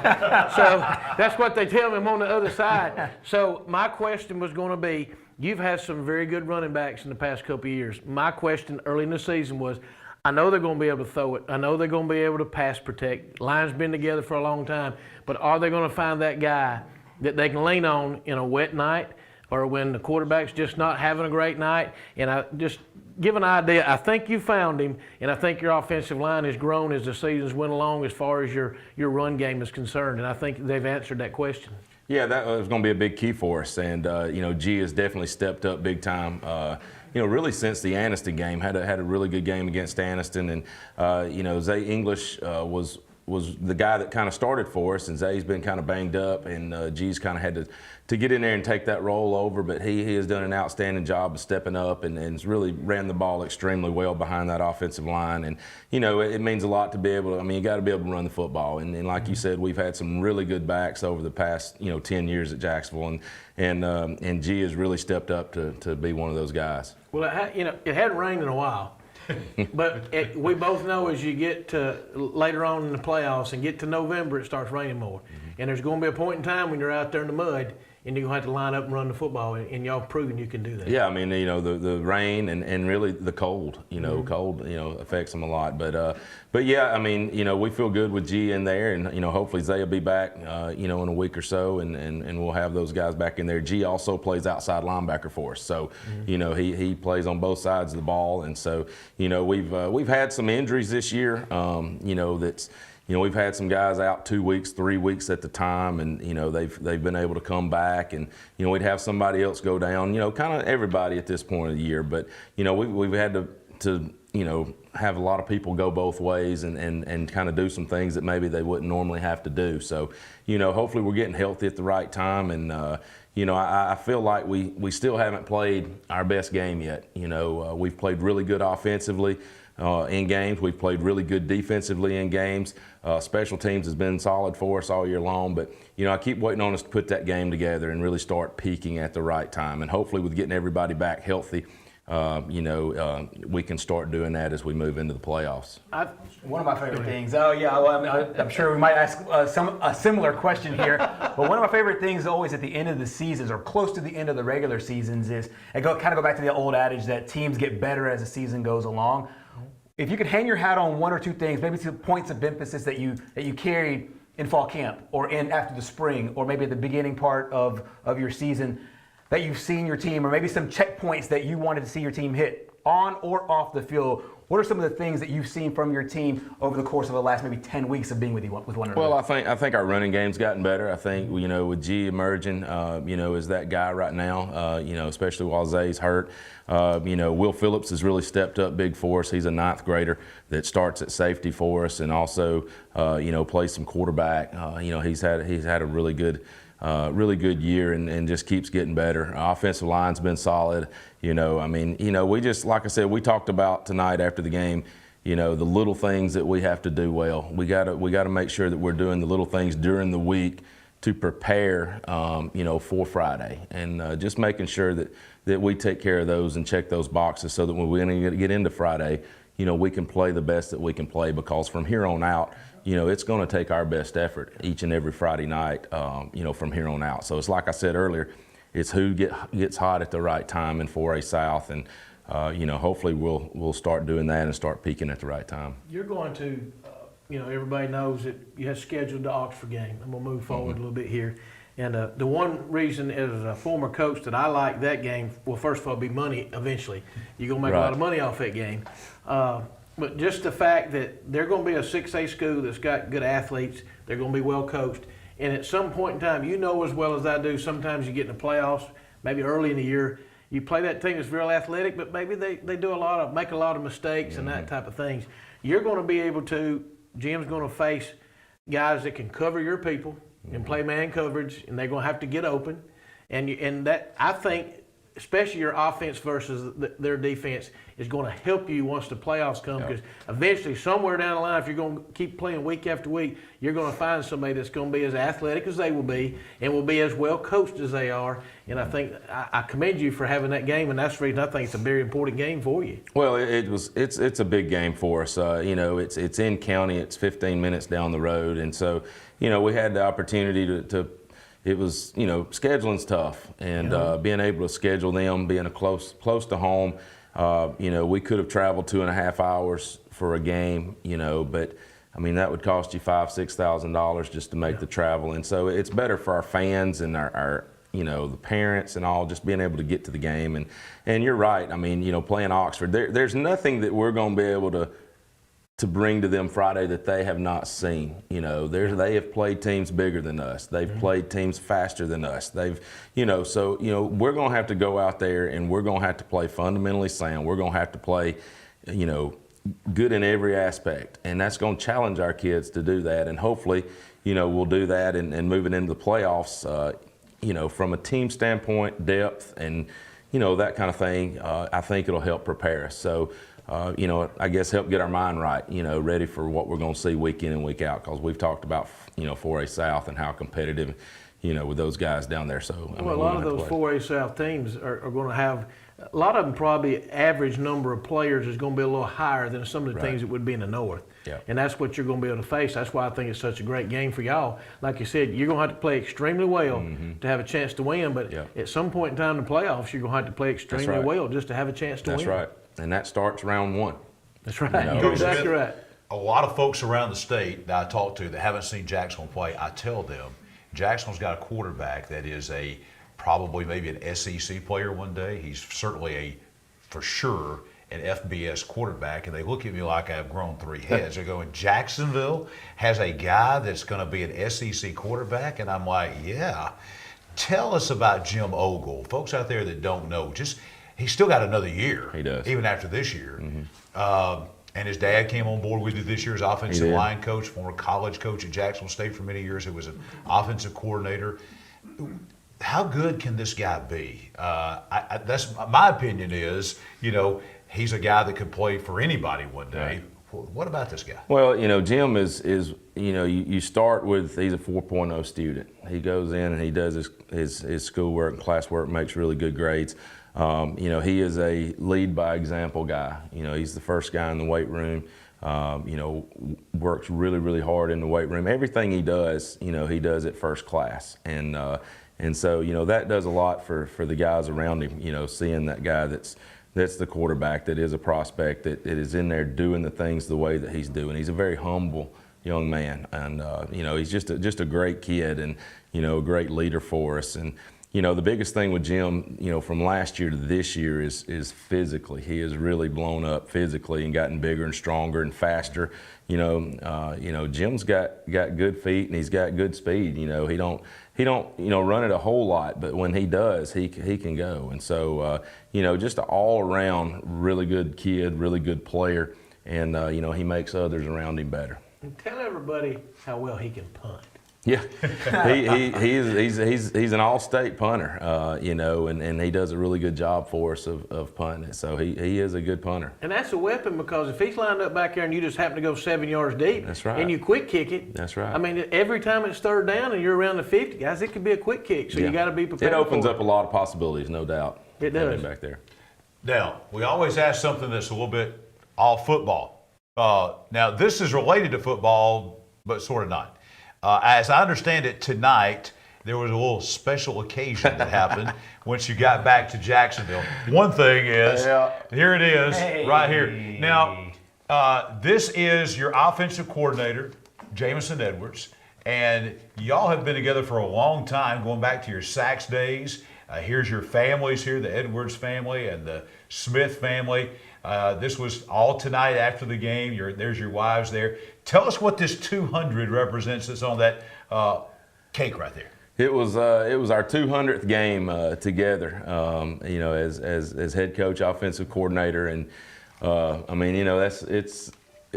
we've talked about it a little bit, and we're getting old, and but it's funny, when we first came together at Sachs. I was married. I'd been married a couple of years, to Ashley, and he was single, and and so just over the years, being able to watch our families grow, and with Katie and Ashley in the stands, I mean, they feed off each other, and they are a power duo in the stands, and but Coach Ed's been right there with me, all these years, and I love the guy. He's a hard worker. He's so loyal, and he gives great common sense advice. He's a common sense guy, and we've had a good time over the years, and special night tonight being 200 games with me and him together, and I wouldn't want to do it with anybody else. He's a top-notch guy, and just an outstanding coach and husband and father and role model for our kids, and so. It's been a great relationship over the years, not just with me and him, but our families, and that's one of the good things about coaching. When you've been in it for a while, it's just the relationships, and all of our staff. We've been together for a long time, and but me and Coach Ed, we've been to a lot of wars together, and so we're just getting a little more gray. We look at old pictures and. There's no bald spots, and there's all dark hair and dark beard, but we're a little gray now, and I told him tonight, I said, this is something, when we both get out of this later in life, we'll really be able to look back and just cherish a lot of memories and a lot of good times. Let me tell you a special picture I was sent back early in the season. All right. Was when, and I know you'll sit there with this, and it meant a lot to me, being a coach, It was the picture of when you got on the bus to go to Alexandria. Oh, yeah. And you took a picture, and I was able to get a hold of that picture. It's not going to show here, but you took a picture of that empty seat and said, my first time of my boy not being here. And I was going to really ask you, lead from that to lead to this, was him not being there that night, but you were able, your whole staff. Mm-hmm. Give us a little bit of idea about your whole staff. I mean, people may not understand now that night, and why you took that picture, but your whole staff had to step up that night to take the place of a guy that's not there. Right. All these games, 200 tonight. When we played Alexandria, Coach Ed, got sick, started running fever, and about midweek, and he just absolutely couldn't make it Friday, and so. I snapped a picture because we're pretty set on how we sit on the bus, and I sit in a certain seat, and he sits right across from me, and as I sit down on the bus, and you know we're all ready to go, and I look to my left, and the seat's empty, and I made it stay empty. You know, I didn't let nobody sit in the seat, and so just looking there and him not being there, and I snapped a picture and sent it to my wife. I was like, it's the first time, you know, in 18 years that he hadn't been on the bus with me, and so yeah, it was, you know. Like I said, that type of stuff is special. But, you know, my whole staff, you know, I've got guys that have been with me a long time. I've got guys that, you know, actually played for me. And so, you know, being able to do that, such a loyal group, you know, and the first thing is they're great men. They're great godly men that influence our kids in positive ways. And, you know, our kids are lucky to be around these guys every day. And, you know, I can't say enough about them. You know, it's just, I think that's one thing, the consistency with our staff over the years has really helped us, and, you know, very little, you know, turnover. We've had some guys that have gotten into administration, you know, over the past couple of years and have, you know, stepped up in their careers. But, you know, all these guys on my staff, you know, they would make tremendous head coaches. And, you know, if I wasn't at practice would run fine, and it would be just like normal.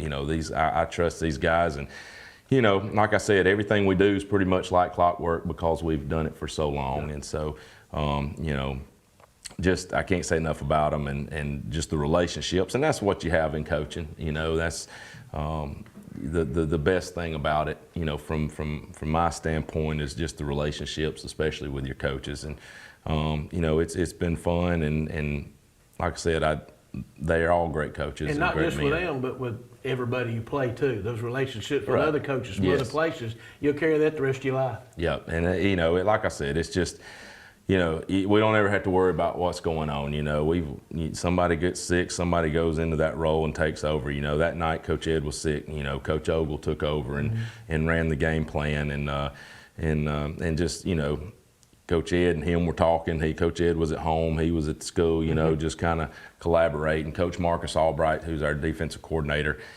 you know, actually was, I coached him my first year at Sachs, and, you know, just a great defensive mind that you know, was loyal, and, you know, loyalty is a lot in coaching, and these guys have been loyal to me for a long time. And like I said, they'd all make great head coaches, but, you know, they've been by my side, and, you know, however many wins I've got, they've got those wins, you know, because they've been there every step of the way. I would say also that all those things you said about Coach Edwards and about your staff, they would say the same thing about Clint Smith. 100%. Right. Absolutely. Yep. For Well, sure. I think we do a good job of playing off of each other's strengths and weaknesses. You know, we all have strong points, we all have weaknesses, but we kind of build each other up, and we kind of offset that. And you know, one thing is the same. We have the same philosophy on a you know, the major things.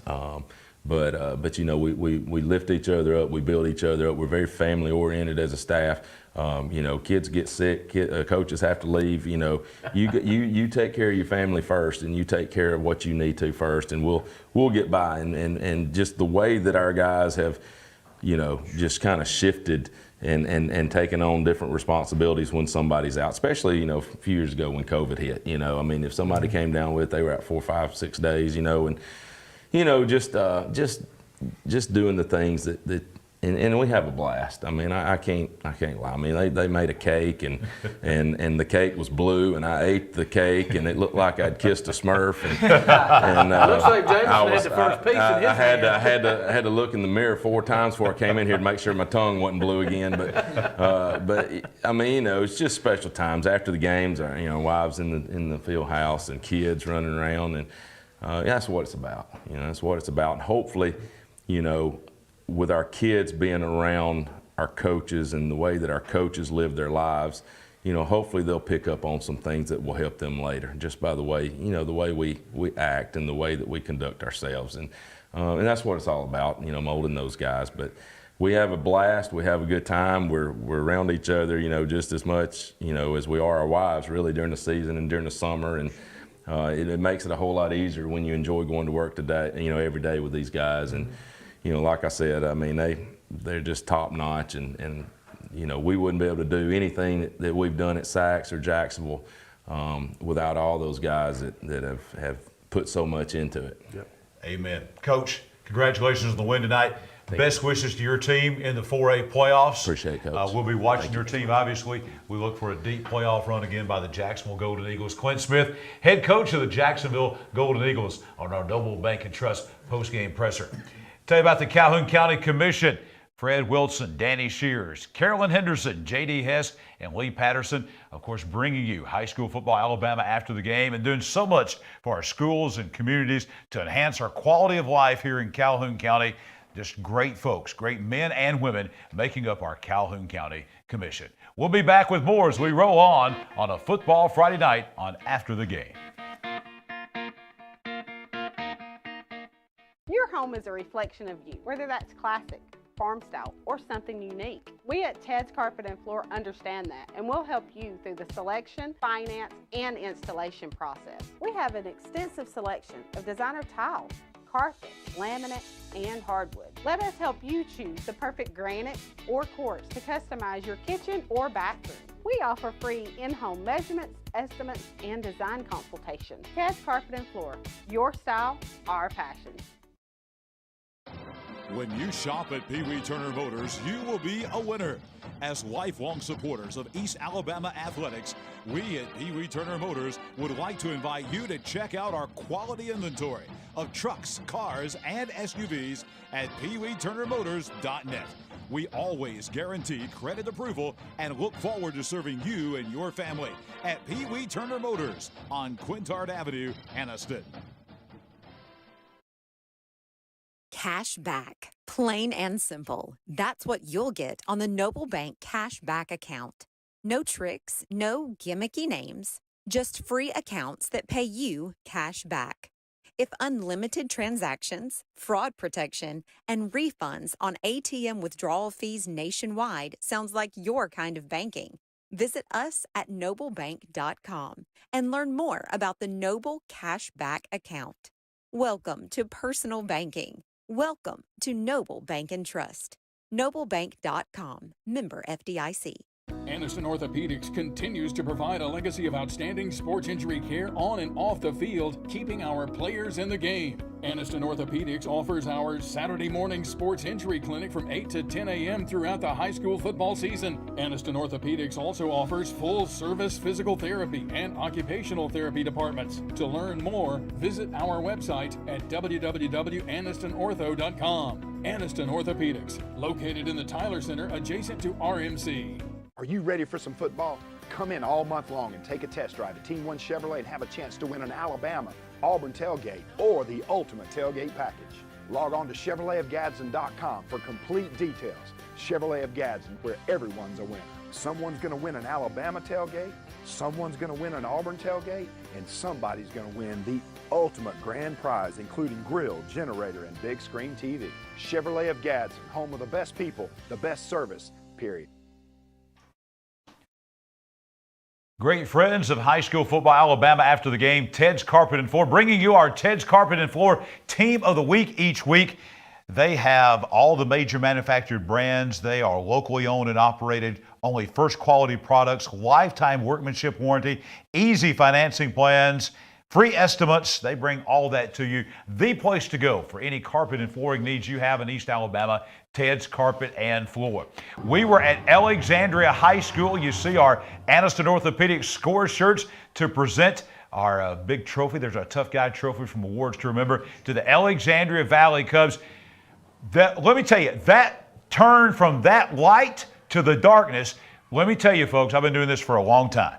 This was the best high school pep rally I have ever been to in my life today at Alexandria inside Larry Ginn Gymnasium. They turned the lights out. Look at all of the glow-in-the-dark stuff. They had lights. They had glow sticks. They brought it was packed both levels, upper and lower level. The cheerleaders were glowing in the dark.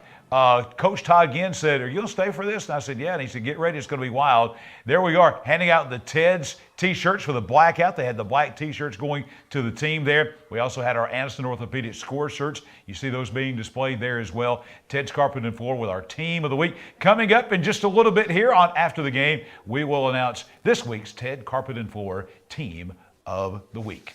Back here on After the Game with Gerhard Mathangani and the coach, Michael Short. We had A big game in 5A tonight, a meaningful game, I think, for both teams. Moody trying to bounce back after a loss to Leeds, and then you had Southside, conceivably, if they could have pulled the upset tonight against Moody, maybe could have gone as high as second in the region if certain things worked out. So an impactful game tonight at Barney Hood Stadium in Southside, and we were there. That's exactly right. And before we get to the highlights, quick shout out here. Our Bailey was out and like wrestling style, tag team. Our main man, Kyle Rotten, stepped in and filled in tonight. He went to Hoax Bluff earlier. You saw those highlights. And now we go over to Barney Hood Stadium over in Southside. As John said, it's a really big game for both teams. 14-7 type ball game when we get there at halftime. Panthers looking to make some big plays in the second half. Panthers kicking it off to the Blue Devils to start the third period. Cole McCarty on the handoff on the Blue Devils' very first possession there. You see the tackle there for the Panthers as the Blue Devils get their possession rolling. There's Cole McCarty. Hand off to Blake Burns there. And then a little bit later on, McCarty's pass here to Davion Dozier. That's complete. Blue Devils are marching down the field. A little bit later on, it's Burke once again. Get some tough yardage there. You see a lot of Panthers there in the frame, but McCarty being able to get more yards. A little bit later, McCarty finds Dozier once again. Just keeps this play going with his legs, and there you see Dozier making the big play there, gets the ball into the red zone. A little bit later on, it is Dozier.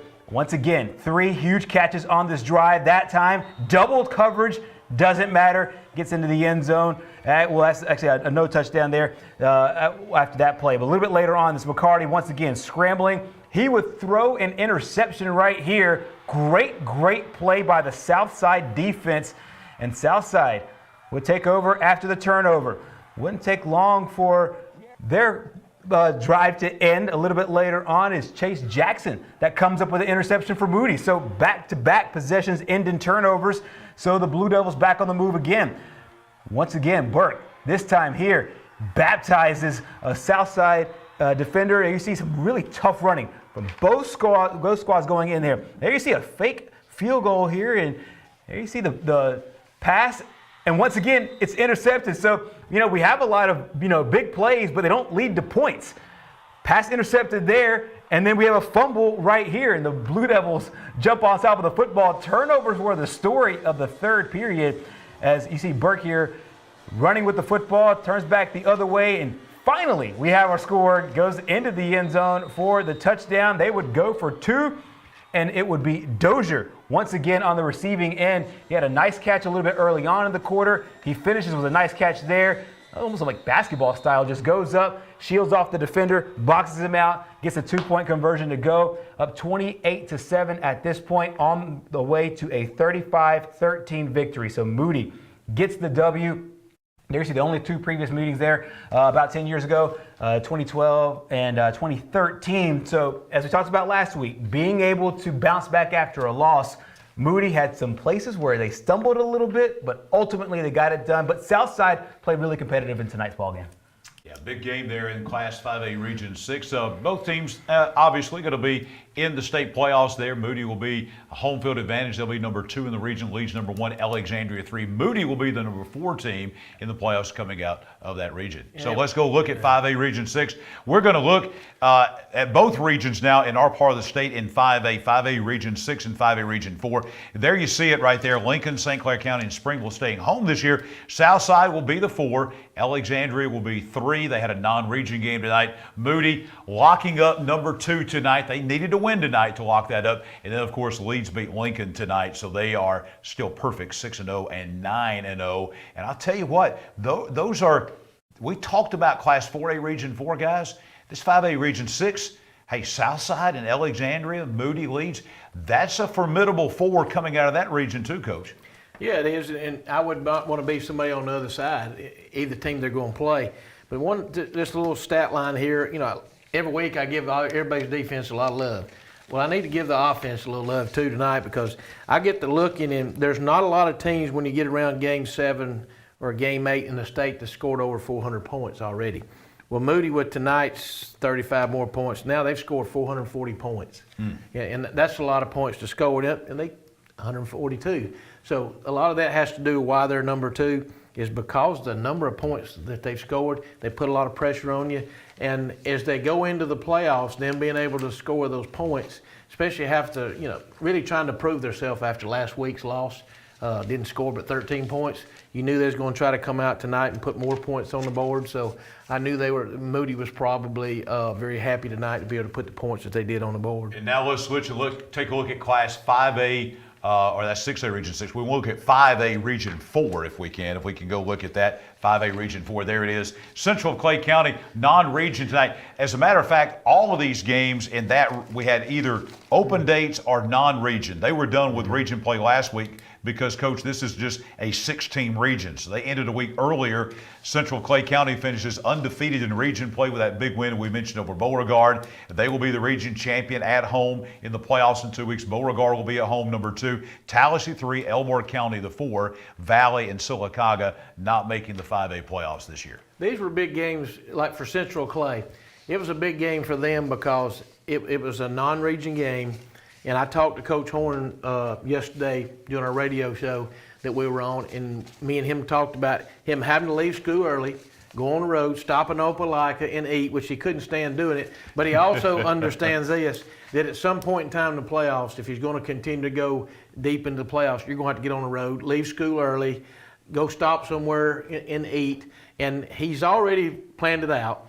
You're going to stop in Opelika because anybody he would have to play is going to be somewhere where he's going to have to stop in Opelika and eat. So he's already got that planned out for the playoffs, where he's going to stop and eat each week. The good news as we conclude this segment for the Clay Central fans and for Coach Horn is the next 2 weeks they're going to be at home. Wetumpka coming in, 6A Wetumpka coming in for a non-region game to Volunteer Stadium next week, and then of course they'll be at home for the first round of the Class 5A state playoffs. Looks like Holtville will be coming in, an old foe for Central Clay fans out of their 5A region. That'll be coming in out of a different region into Volunteer Stadium next week. Pee Wee Turner Motors, South Quintard Avenue in Anniston. Go to peeweeturnermotors.net and you can find out about all their great selection of quality late model vehicles. They have the area's best inventory of used cars, SUVs, and trucks, family owned since 1969. Visit them online, or you can go to the lot right there on South Quintard Avenue in Anniston. Back with more of After the Game as we roll on a Football Friday night. The Calhoun County Commission, made up of J.D. Hess, Danny Shears, Fred Wilson, Carolyn Henderson, and Lee Patterson, ask you to take a look at what Calhoun County has to offer. Beautiful parks, neighborhoods, recreational facilities, historic sites, and museums. Our citizens enjoy a high quality of life and strongly support the arts. If you are considering expanding or starting a new business, take a look at what Calhoun County has to offer. You will be glad you did. When you shop at Pee Wee Turner Motors, you will be a winner. As lifelong supporters of East Alabama athletics, we at Pee Wee Turner Motors would like to invite you to check out our quality inventory of trucks, cars, and SUVs at peeweeturnermotors.net. We always guarantee credit approval and look forward to serving you and your family at Pee Wee Turner Motors on Quintard Avenue, Anniston. Your neighborhood Grub Mart is your one-stop shop for everything you need when you're on the go. Grub Mart features the best prices on Coke and Pepsi products and is the home to the 99-cent bag of ice every day. And Grub Mart is your exclusive home for the popcorn bucket. Purchase yours for only $5.99, then bring it for free refills throughout the year. And save every day with your Grub Mart Super Saver card. When you're on the go, it's good to know Grub Mart has everything you need. Gas, diesel, and delicious Oleo donuts. In business over 78 years, visit your local Grub Mart today. Hi, this is Jimmy Newman from Oxford Lumber. I've kicked off many times in my football days, and that's an exciting play. When you're ready to kick off your next building or remodeling project, let us make sure you start your project off right, with the right material at the right price so you can score big and get the job done. Stop by and see our local guys with over 60 years of experience serving you. Come by any one of our 4 locations in Oxford, Talladega, Jacksonville, or Roanoke. And don't forget about our low price guarantee. Cash back, plain and simple. That's what you'll get on the Noble Bank Cash Back account. No tricks, no gimmicky names, just free accounts that pay you cash back. If unlimited transactions, fraud protection, and refunds on ATM withdrawal fees nationwide sounds like your kind of banking, visit us at noblebank.com and learn more about the Noble Cashback account. Welcome to personal banking. Welcome to Noble Bank and Trust. noblebank.com, member FDIC. As the season winds down, the Calhoun County Quarterback Club, sometimes you have injuries, and you have to make substitutions and things like that. Last week, as a matter of fact, last weekend, the news came that the scheduled guest speaker for the October 24th meeting was supposed to be Jay Batt from the administration of the University of Alabama. He took a job at Georgia Tech. So I think they got a great deal out of this because they are getting Monday night in Anniston at the Country Club. The athletic director from the University of Alabama, Greg Byrne, is going to be in town. So I don't think many folks knew who Jay Batt was, but they all know who Greg Byrne is, and he will be coming to the Anniston Country Club, just one of the great speakers they've had this year. And then November the 7th, Matt Schwab comes, former NFL quarterback. Membership information for this year, future years, you want to be involved with the Quarterback Club, all the things they do, the scholarships, the media day, the guest speakers, what they do with high schools around the area. Contact Kevin Gibson at 256-453-4886 to find out more information. Also, let's talk about our Farmers and Merchants Bank Player of the Week from this week. We showed you the great pep rally out at Alexandria. Not only were they our Ted's Carpet and Floor Team of the Week, but from that outstanding 54-47 performance against Southside last week, they also had our Player of the Week. And that Player of the Week, you see me there at Alexandria before they turn the lights out. Chastity Goodwin with me from Farmers and Merchants Bank, presenting our plaque to, there's the man, Antonio Ross. Only had 281 yards rushing and 5 touchdowns in that 54-47 victory over the Southside Crimson Panthers. See Antonio and Chastity there posing with his Player of the Week plaque. Congratulations to Antonio Ross of Alexandria High School, our Farmers and Merchants Bank Player of the Week. We're going to take a look at some more regions now. Coach Short back with me. Let's take a look now at Class 2A Region 4. We kind of got two regions, north and south here. Class 2A Region 4 is kind of the south. They'll be playing in South Alabama, going for the South Alabama Championship. So we're going to take a look at that region. B.B. Comer tonight, they already had the region championship wrapped up, but they continue to win last night as they beat rival Fayetteville just down the road last night to kind of put the bow on winning the region title. An 8-2 season, 7-0 overall. Vincent tonight, they were winners. And Isabella and Thorsby will be the other two teams in that region that will make the playoffs. Coach of B.B. Comer started off a little shaky. Yeah. Then they had the injury to Kamari Harris against Sachs, so they had a little bump there at midseason. But overall, in 2A play, their two losses were to Dadeville and Sachs 3A schools. But in 2A play, they've been pretty dominant. Vincent, maybe the most underrated team in 2A in the state. Their only loss coming to B.B. Comer by a point. Isabella, very good as well. Their two losses to Vincent and B.B. Comer. And then you've got Thorsby in there. Their 3 losses to Isabella, Vincent, and B.B. Comer. So outside of this region, that's 4 dominant football teams right there. Well, this is another one of those regions where all 4 teams have a possibility to go win the first round of the playoffs. We always talk about how important it is to get number 1 because in that 3-4 matchup is important, but I honestly think that all 4 teams here have an opportunity to go on the road to win. And yeah, early in the year we kind of thought, man, what happened to B.B. Comer? Because nobody knew what Dadeville was going to be. Right. Well, now we know now. So actually, that game against Dadeville's probably made them look a whole lot more attractive as far as going into the playoffs. But I firmly expect B.B. Comer to make a deep run in the playoffs. And the losses to Dadeville and Sachs kind of took them off the radar. People go, 8-2. Instead of 10-0, Yeah. and they're maybe a little bit off the radar. But this is a team last year that lost to the state champion, Clark County, by a touchdown, 14-7. Got a lot of those guys coming back, a dangerous team. Now let's take a look at Class 2A Region 6 as we kind of move to the north now in our region rundown. And in Class 2A Region 6, Southeastern had already wrapped up the region championship. They were playing tonight Southeastern was against a non-region opponent in J.B. Pennington of Blunsville. Cleveland had already wrapped up number 2. The game tonight in that region was the game between Locust Fork and West End. They were playing for 3 and 4. Locust Fork won that game over West End 26-16. Pleasant Valley, Gaston, Holly Pond out of that, but there's your 4 there. Southeastern was a quarterfinal team last year and has most of those guys back. They kind of swapped with Cleveland. Cleveland won that region. Southeastern last year was kind of 2 there. Spring Garden was involved as well, but Southeastern, Cleveland, Locust Fork. And I think one of the great stories in our area, Coach, is the West End Patriots and Derek Sewell. What he's done there really has turned West End around, got them back in the playoffs. The thing I know about Derek is they've really worked hard on the facilities and getting the facilities, and not just with him, but even the coaches before that. The whole community and the administration has done a good job of trying to change the culture there and getting the facilities better. And yeah, that has to be a story of the year of what West End's done. But again, when you look at the top, the one thing that Cleveland and Southeastern both can do that gives them an opportunity to do well in the Class 2A playoffs is they both can throw the ball extremely well. And Southeastern was a team that has not been a high school for very long, so they're kind of off the radar because people around the state don't know anything about Southeastern. This is their greatest season in school history. They've never been 9-0 or really anywhere close to that, so this is the best team they've ever had in school history. Look for them to make a pretty deep playoff run there in 2A Region 6. But in the North, everybody's chasing the Fife Red Devils, that's for sure. We talked about Farmers and Merchants Bank and our great friends there bringing you the Spirit Scholarship. They also bring you the Player of the Week.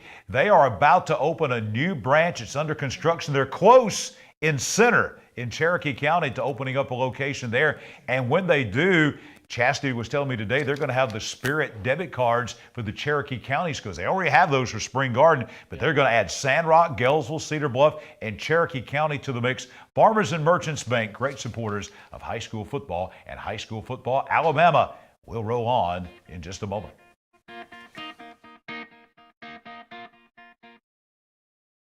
My dad taught me to fish right here years ago. But when an old sports injury started slowing him down, I knew we'd need to search for the latest procedures in knee and hip replacement. With physical therapy tailored to his needs, a dedicated team of doctors and nurses, and he'd want a fast recovery time. So where'd he find all that? Right here at RMC.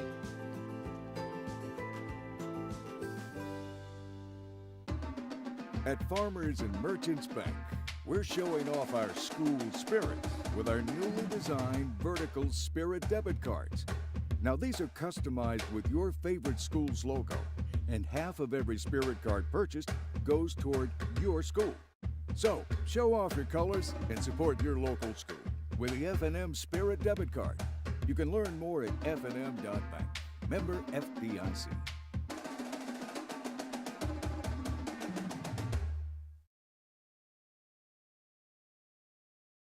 Aniston Orthopedics continues to provide a legacy of outstanding sports injury care on and off the field, keeping our players in the game. Aniston Orthopedics offers our Saturday morning sports injury clinic from 8 to 10 a.m. throughout the high school football season. Aniston Orthopedics also offers full-service physical therapy and occupational therapy departments. To learn more, visit our website at www.anistonortho.com. Aniston Orthopedics, located in the Tyler Center adjacent to RMC. Your home is a reflection of you, whether that's classic, farm style, or something unique. We at Ted's Carpet and Floor understand that, and we'll help you through the selection, finance, and installation process. We have an extensive selection of designer tiles, carpet, laminate, and hardwood. Let us help you choose the perfect granite or quartz to customize your kitchen or bathroom. We offer free in-home measurements, estimates, and design consultations. Ted's Carpet and Floor, your style, our passion.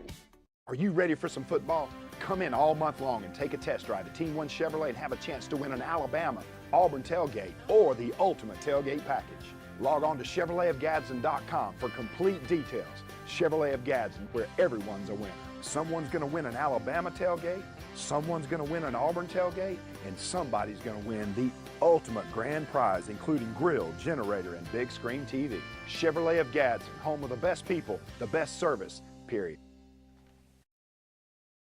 Aston Orthopedics, throughout the fall season, they have the sports medicine clinic that is open at 8 a.m. every Saturday morning at the 3rd floor of the Tyler Center. Addison Orthopedics, sports medicine and physical therapy. Check them out, whether it be volleyball, track and field, football. You got bumps, got bruises, something's not exactly right when you wake up on Saturday morning, then come on down to the Tyler Center. Addison Orthopedics will take care of you as you will go into their sports medicine clinic every Saturday morning at 8 a.m.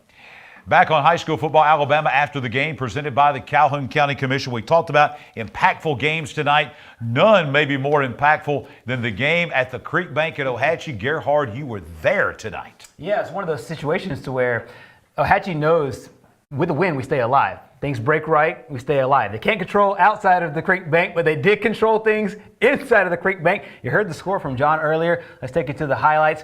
Over from Ohatchee tonight, it was senior night, a very special night. These two teams have never played before. I found that really interesting. And Ohatchee looking to get things going early on, facing off against legendary head coach Dale Pruitt, looking to spoil senior night tonight on the Creek Bank, and looks pretty good early on for them as Andrew Hall gets the pitch here. A big 12-yard run and a first down for the Plainview Bears. A little bit later on, this is 4th down, guys. And they go for it, and they get it. This would be a theme because that's Trey Rutledge to Andrew Hall for the 14-yard pass. They go for it again on 4th down, 4th and goal from the 8. Worked the first time, it did not the second time. Nathan Jones picks it off 92 yards the other way. A pick 6 for Ohatchee. Coach, you were there. I was there. Who would have thought, what were the odds on first score of the game being a pick 6 from any team? But Nathan Jones with the interception there and the touchdown. Early 7-0 lead for Ohatchee. A wise play here from Coach Finley. An onside kicks really gets the Bears off kilter. They sneak a possession away from Plainview, and they take advantage. Bryce Noah goes 16 yards here. They would later on score on that drive by a run from Nathan Jones. So he had 2 touchdowns on the day. Moving into the second quarter, Coach Finley and his guys looking to stymie this drive here, but I'll tell you what, Plainview did not quit in the first quarter. Samuel Crowell, a nice run there. A little bit later on, it is Hall once again, this time going in for the touchdown. Plainview is on the board. At this point, it is 14-7. However, it is Ohatchee that comes away with the W, and they're going to the playoffs. 41-28, your final score. Ohatchee with the win today. 3-7, that's right, guys. Going into the playoffs, I've seen the team now 2 of their 3 wins. I'll tell you what, this team is confident. This team is playing very, very well. And I'll tell you what, this is going to be a fun team to watch as they move forward. Well, you know, Ohatchee's won 3 in a row, but it's impactful for what the ones that they won, whether the games they had to win. The way it worked, Piedmont won, Sylvania won tonight, Geraldine won tonight. So Piedmont 1, Sylvania 2, Geraldine 3. The 4th came down to a 3-way tie. We talked about this earlier. 3-way tie between Ohatchee, Plainview, Hoax Bluff. Ohatchee head-to-head beat both Plainview and Hoax Bluff. Ohatchee going to the state playoffs. And they were 0-7 at one time, Coach.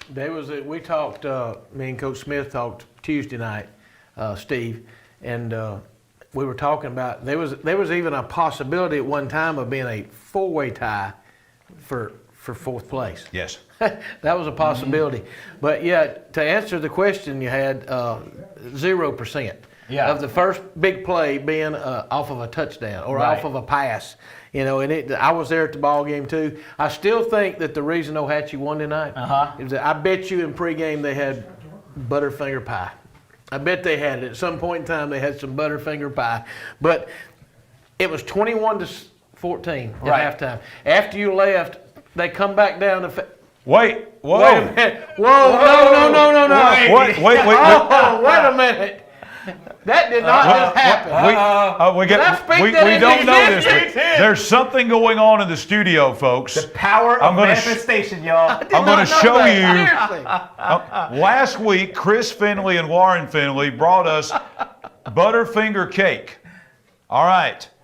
Pie, don't call it cake. That's cake, pie, whatever it is. Oh, so I'm coming over here to this. So Coach Finley sends me a text last night and he says, Warren has made y'all a Butterfinger cake, pie, whatever you want to call it. So Coach, everybody knew this except for you. So Come on. This was a complete surprise, and then I saw it on your notes. I had laughed. I was like, he doesn't know. That's why you're laughing. It's about to come. It's about to come. We've had this hiding all night, Coach. We've had this. And I'll tell you, we also have a birthday boy tonight that can partake in this. Steve Jones, we understand his birthday, that works behind the scenes. Our cameraman does a lot of things. So he can partake in this. We can turn this into a birthday. Come on in here, Steve. Come on in, Steve. So we did this tonight because we just wanted to see Coach Michael Short. He raved about this last week. We're going to bring Steve Jones in at this time. He raved about this last week. Coach, now don't be bashful. I know you're not. No. Here's mine. Come on, let's go. Go ahead. We got Valley Dogs, and now we got, and thank you to Warren Finley and Chris Finley. Thank you, Coach. Thank you, Warren, for bringing this Butterfinger cake. There it is. I had no idea. Doubling his birthday cake here. Coach, what do you think? Well, I got to try. I can already tell you. Hey, while he sets up his bite, this is his note. On the Butterfinger pie, he said that they needed Butterfinger pie. He had no clue. He did not have any idea what this was going to be. I had no idea. You ready? All right, they're going to share this. The birthday, I'm going to step out of the picture here, and we're going to let the birthday boy, Steve Jones, two Heflin guys here. Man, that's pretty good, isn't it? Wow. Y'all get on over there. I'll stay in here the rest of the day. We're going to do the show live over here with the cake. I'm going to step over here back to the set, and we're going to talk some 6A football here while they're eating that. Gerhard, let's go over here and let's talk about some 6A Region 6 and 8. We're going to let Coach and Steve eat the Butterfinger cake over there from Lauren and Chris Finley. We're definitely going to put this on Facebook. Oh, 100%. There is no doubt about 100%. that. But let's go now, Gerhard, while they're eating over there, we're going to talk about classes 6A, Region 6 and Region 8, the standings tonight. There were some impactful games going on there. So let's go to Class 6A, Region 6. Clay Chalkville wins tonight. Center Point Oxford, really, Gerhard, was the big game because if Oxford could have won the game, they could have maybe finished second. Right. So Center Point wins it, though, and because of their win early over Pinson Valley, Center Point's going to be the runner-up in that region, home field advantage. Pinson Valley is actually going to be on the road in the play. Hey, when you are talking about Pinson Valley and Oxford being on the road in the playoffs, those are tough draws in the first round. Oxford's in the playoffs. They'll be the 4 team. They'll be going to Gardendale, it looks like, in the first round. Yeah, and it's one of those situations, I think, we said it at the beginning of the year. When you take a look at what we expected to be the top 4 teams, take a look at how many state championships just in the last 6 years we've had between Clay Chalkville, Pinson Valley, and Oxford, and deep runs by Center Point along the way. But you mentioned it, John.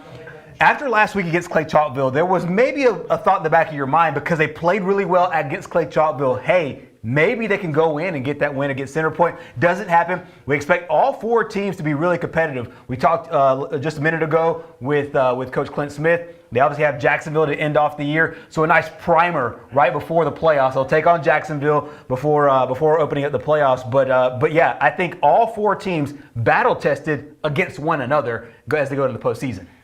We're going to go back, I promise, and check in and see if there's any of the. We're going to call this the Finley Butterfinger cake. We're going to check in on that in a minute, but we need to check in also on Class 6A Region 8 because that's only a 6-team region, so it's like the region that Clay Central is in, 5A Region 4. Right. All of this was decided last week, so non-region games for the Titans tonight. They actually wound up their regular season tonight, did Gadsden City. So let's take a look at Class 6A Region 8. Gadsden City, they're 6-4, but they're 5-0 in region play, and they're the region champions. Fort Payne at number 2, those will be the 2 home teams in the playoff. Hazel Green will be 3rd, Buckhorn 4th, William Huntsville and May Jemison not making the playoffs. But we said at the beginning of the season, Gerhard with Gadsden City, we said just hang on, Titans fans. Right. Hang on because you're playing Carrollton. You're playing Hewitt Trustville. You're playing Hillcrest Tuscaloosa and Hartselle and all these teams. But in the region, we thought Gadsden City would be the dominant team in the region, and Gadsden City has now won the region title. They'll be at home in 2 weeks hosting a first-round playoff game in Class 6A. Yeah, and it's one of the situations to where this team is actually playing so well here late in the year. You mentioned it, had a really tough schedule early on, and honestly, it probably helped them out. as they maneuver through the playoffs. In the last 4 weeks, John, they've outscored their opponents. We're trying to talk football. The buttermilk pie, the Butterfinger pie has been had and enjoyed. I'll tell you that much. But to close that point on Gadsden City, they've played really well here lately on a 4-game winning streak, outscoring their opponents 169-27. So this is a really hot team. You talked about some of the hottest teams going into the playoffs. Ohatchee being one that we saw earlier. Gadsden City is another one. Gadsden City capable of making some noise. Maybe not as much noise as Coach Short made with that Butterfinger cake, but they're capable of making some noise in the 6A playoffs. I know Lauren Finley and Coach Finley are watching out there. What's the verdict on the Butterfinger cake? I can only imagine what it would be like to have Butterfinger cake after eating a Valley Dog. Valley Dogs for the main meal, and then that's the best right there. On a scale of 1 to 10, that's a 12. It's a 12. Lauren, that's a 12. It is Lauren, a 12. You got a 12 tonight. You got a 12. And I'm going back to Ohatchee whenever they play again. Thank you to Coach Finley from Ohatchee and Lauren Finley. It's been a great night for them, getting a playoff win and another win. And boy, they made Coach Short's week tonight with that Butterfinger cake. And thank you for providing that for our staff here tonight. Crawford Office Supply, you got to see really a tremendous amount of our furniture here that they provide for us during that shot. Furniture, supplies, janitorial. They have scratch and dent furniture and new furniture. Go to CrawfordOfficeSupply.com to catch up on the latest they have. Visit their showroom, South Layton Avenue in Anniston, just a block off Quintard, right behind Betty's Barbecue. Give them a call, 237-3310. After the game, rolling on. Hey, I know you're all jealous out there because we got that right there for us and our crew tonight.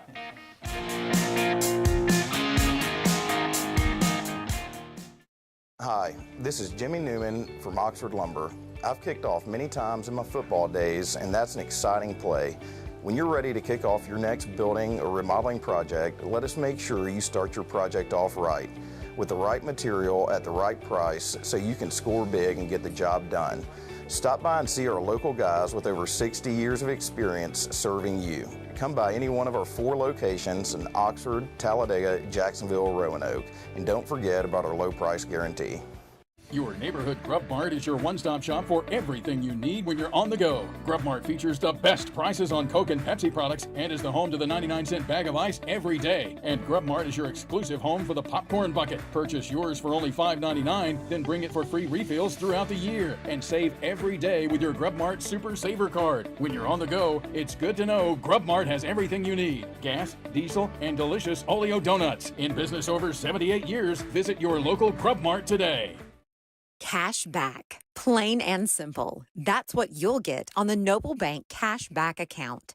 No tricks, no gimmicky names, just free accounts that pay you cash back. If unlimited transactions, fraud protection, and refunds on ATM withdrawal fees nationwide sounds like your kind of banking, visit us at noblebank.com and learn more about the Noble Cash Back account. Welcome to personal banking. Welcome to Noble Bank and Trust. Noblebank.com. Member FDIC. There's a lot to think about when you're having a baby. Colors of the nursery, names, and most importantly, where to deliver.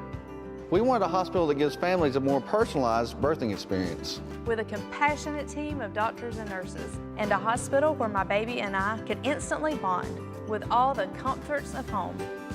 So where do we find all that? Right here at RMC, the first designated baby-friendly hospital in Alabama. Anniston Orthopedics continues to provide a legacy of outstanding sports injury care on and off the field, keeping our players in the game. Anniston Orthopedics offers our Saturday morning sports injury clinic from 8 to 10 a.m. throughout the high school football season. Anniston Orthopedics also offers full-service physical therapy and occupational therapy departments. To learn more, visit our website at www.annistonortho.com. Anniston Orthopedics, located in the Tyler Center adjacent to RMC. Awards to remember, you see the Tough Guy Trophy, you see our Player of the Week plaque that we give, all the great items from Awards to Remember, great presenting sponsors here of High School Football Alabama after the game, and they are the premier awards dealer in East Alabama, one of the top 10 awards dealers in all of the southeastern United States. Go to awardstορemember.com. Visit them on their showroom on Alabama Highway 144 in Ohatchee. Robert Smith and all the folks do great quality work. Everything that you do will be right and will be of the best at Awards to Remember. Go to awardstορemember.com. Let's talk about our assistant coach of the week right now. That is presented, of course, by Johnson's Giant Food. Our assistant coach of the week this week is Derek Stevens of Munford High School. He's the defensive coordinator. He's also the head baseball coach at Munford. He's an 8th grade math teacher. He's in his 4th year coaching at Munford, his 10th year coaching overall. In his 2nd year as defensive coordinator, he is a Jacksonville State University graduate and also a White Plains High School graduate as well. He will receive a $25 gift certificate from Johnson's Giant Food. 5 locations to serve you here in East Alabama, in Coldwater, also in Jacksonville, and 3 locations in Etowah County, East Gadsden, downtown Gadsden, and in Attala. We're going to talk about Class 1A now as we go jump in at Class 1A Region 6. A region title game tonight, Coach, out at Joan Ford Stadium in Ragland.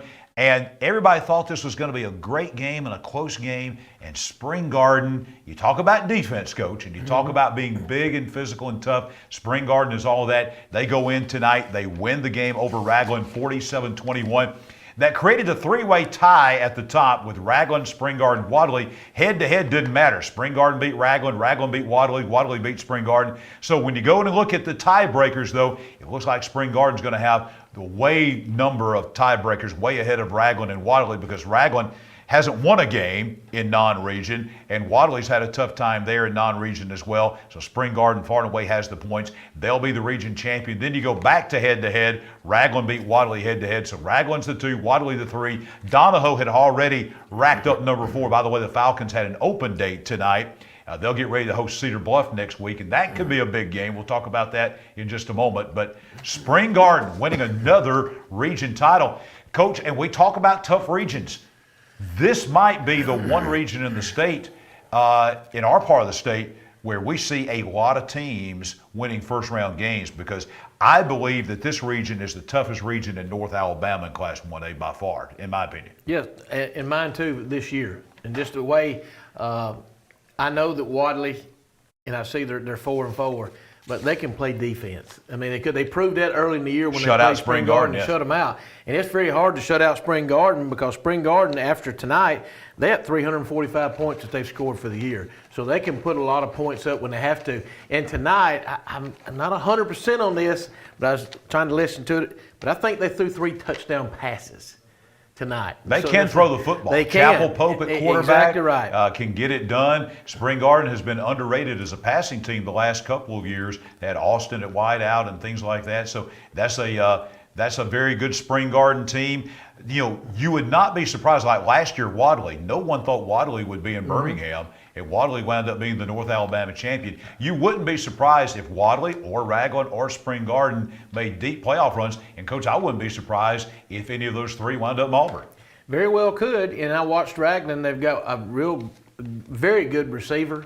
Actually, he's a college prospect. And you get a college prospect at the skill position in 1A football, they can make things happen. They throw the ball well. So you have to give Spring Garden credit tonight because they don't see a lot of people that throw it all the time. Tonight they were able to go out and defend it, and I know why, because they were able to keep the ball away from them. A very impressive win by Spring Garden tonight. Now 1A Region 7, Valley Head had the thing wrapped up even last week. They won again tonight. They're perfect 9-0. Coosa Christian, maybe the surprise team in all of Class 1A football this year. They're going to be hosting a home playoff game in Gadsden. Then we get down to looking at what happened in Class 1A region. Decatur Heritage had an open date, did not play. Woodville's out of it. Galesville, Cedar Bluff, Appalachian here. So Appalachian's going to be the 3. Cedar Bluff is going to be the 4 with Galesville out of it because Cedar Bluff beat Galesville head-to-head. So we'll see Cedar Bluff coming to play Donahoe next week up at Lynchfield and Anniston. But that's underrated too. Valley Head, a lot of buzz about Valley Head.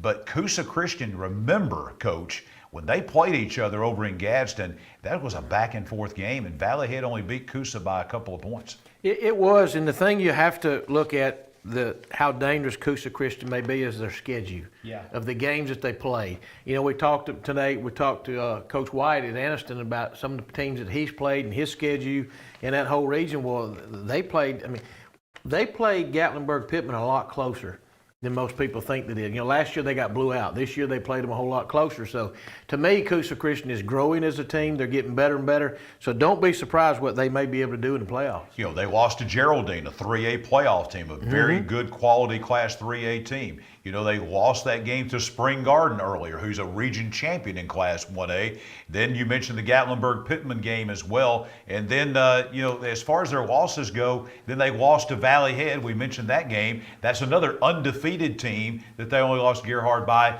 a couple of points.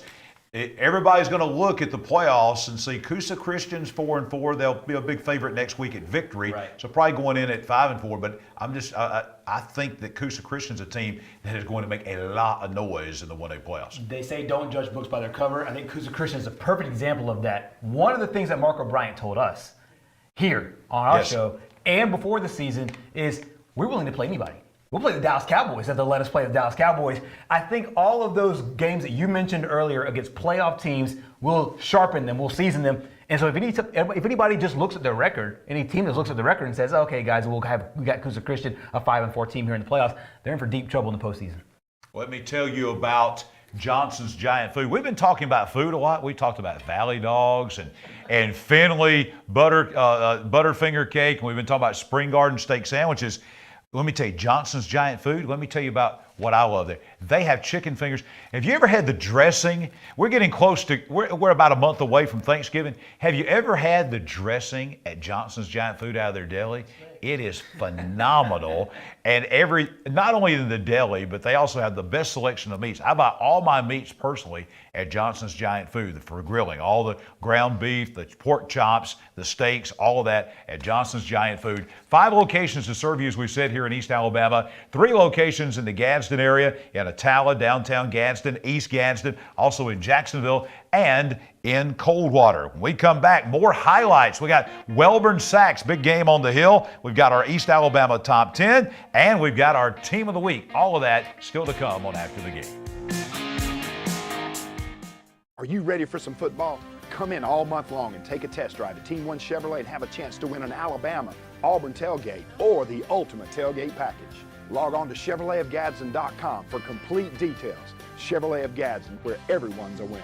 Someone's going to win an Alabama tailgate, someone's going to win an Auburn tailgate, and somebody's going to win the ultimate grand prize, including grill, generator, and big screen TV. Chevrolet of Gadsden, home of the best people, the best service, period. At Farmers and Merchants Bank, we're showing off our school spirit with our newly designed vertical Spirit debit cards. Now these are customized with your favorite school's logo, and half of every Spirit card purchased goes toward your school. So show off your colors and support your local school with the F&M Spirit debit card. You can learn more at fnm.bank. Member FDIC.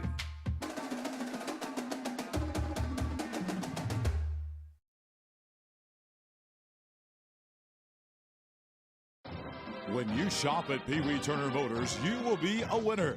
As lifelong supporters of East Alabama athletics, we at Pee Wee Turner Motors would like to invite you to check out our quality inventory of trucks, cars, and SUVs at peeweeturnermotors.net. We always guarantee credit approval and look forward to serving you and your family at Pee Wee Turner Motors on Quintard Avenue, Anniston. The Calhoun County Commission, made up of J.D. Hess, Danny Shears, Fred Wilson, Carolyn Henderson, and Lee Patterson, ask you to take a look at what Calhoun County has to offer. Beautiful parks, neighborhoods, recreational facilities, historic sites, and museums. Our citizens enjoy a high quality of life and strongly support the arts. If you are considering expanding or starting a new business, take a look at what Calhoun County has to offer. You will be glad you did. Your home is a reflection of you, whether that's classic, farm style, or something unique. We at Ted's Carpet and Floor understand that, and we'll help you through the selection, finance, and installation process. We have an extensive selection of designer tiles, carpet, laminate, and hardwood. Let us help you choose the perfect granite or quartz to customize your kitchen or bathroom. We offer free in-home measurements, estimates, and design consultations. Ted's Carpet and Floor, your style, our passion. We are coming to you tonight from the RMC Media Center at Parker Memorial Baptist Church on Quintard Avenue in Midtown Anniston. RMC now taking new patients in Oxford, Anniston, Jacksonville, and Roanoke. New doctors include Dr. Brooke Carroll, Dr. Trey Emerson, Dr. Bridget Gibson at Anniston, Oxford, and Jacksonville Family Practice, and also at the Roanoke Rural Health Clinic. Big, impactful games. You expect that in Week 10 of the high school season. One of those tonight, deciding 3 and 4 in Class 3A Region 4 on the Hill at Walter Wellborn tonight. Again, Gerhard, you were there on the Hill tonight. Two old rivals, Wellborn and Sachs, getting it on for jockeying position in the Class 3A state playoffs. Yeah, these two teams have played 50-plus times. This is the 11th straight meeting between these two. Not a lot of secrets here. They know what they're going to run. They know what they have to face off against. And as John mentioned, they know the stakes. Where the winner goes is the 3 seed, the loser to the 4 seed. Let's go to the Hill. At halftime, always a great place to watch football. 14-12, Sachs with a slim lead at the half. Into the third quarter, first possession for Sachs. This is Gavin Doss on the run. Give him 12 yards across the field to midfield right there. Doss a little bit later. Keep your eyes on his knees. It doesn't go down. Presence of mind to stay alive. 16-yard run there and another first down for Sachs.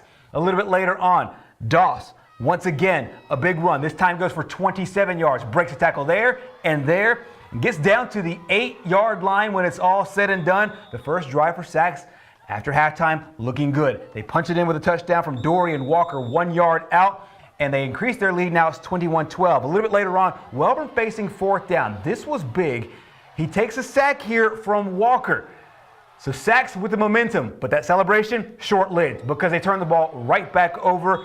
Doss can't handle the football. Right on top of it, it is recovered by Ethan Carroll, and Wellborn with the football here. A little bit later on, it is Xavier Parker for Wellborn, and he gets by with a little help from his friends, as everyone does. Give a shout out to John Phillips and Amarian Jenkins and Ethan Carroll down to the 1 yard line when it's all said and done. No, folks, that is not illegal. And neither is this, as Grayson Johnson goes into the end zone for a touchdown. It cuts the lead, guys, down to 3 points at the time. 21-18 was the score, but Sachs did what they needed to do in the fourth period to run away with a 35-18 win. So as you mentioned, John, now Sachs is the 3 seed, Wellborn is the 4 seed, as you see their overall records, and you see Wellborn still leads the overall series. The bragging rights overall to the Panthers tonight to Sachs. And these two teams, I guess, they could just kind of follow each other in the playoffs. They could just they're both going to Montgomery, it looks like. So they could just follow each other down Highway 21, I guess, Coach. But again, as we take a look at the standings here in Class 3A Region 4, it was simple tonight. You had 2 games that were going to decide the positioning. We knew the 4 teams. We knew Childersburg, Weaver, and Beulah were out. But, Coach, we knew that how it was going to be. Dadeville, Randolph County, the winner was going to be 1, loser 2. Sachs, Wellborn, winner was going to be 3, loser was going to be 4. Dadeville 1, Sachs 1. So there's your top 4. Well, probably the only surprise, I wasn't surprised maybe that Dadeville won because I think it would have been a toss-up. It was just more of a surprise at the score and the amount of the scoring. But that Sachs-Wellborn game, I mean, I was able to go out there too. A lot of people would question whether that was a penalty of them pushing him in. You can push anybody, you just can't pull him. Right. You can't get in front of him, pull him down on top of you. So that was not illegal because there was a lot of screaming and hollering that it wasn't.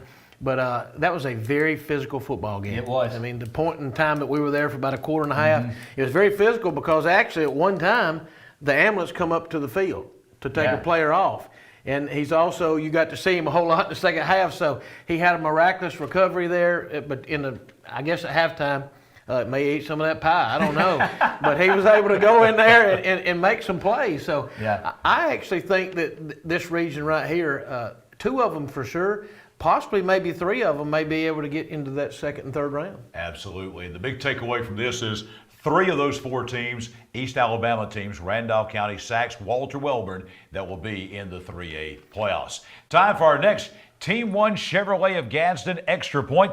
Jacksonville Christian will be in the Christian Football Association playoffs for the first time next week. The Thunder will host a semifinal round playoff game next Friday night at Tommy Miller Field in Jacksonville. If JCA wins, they will advance to the CFA championship game on November 4th in Tuscaloosa.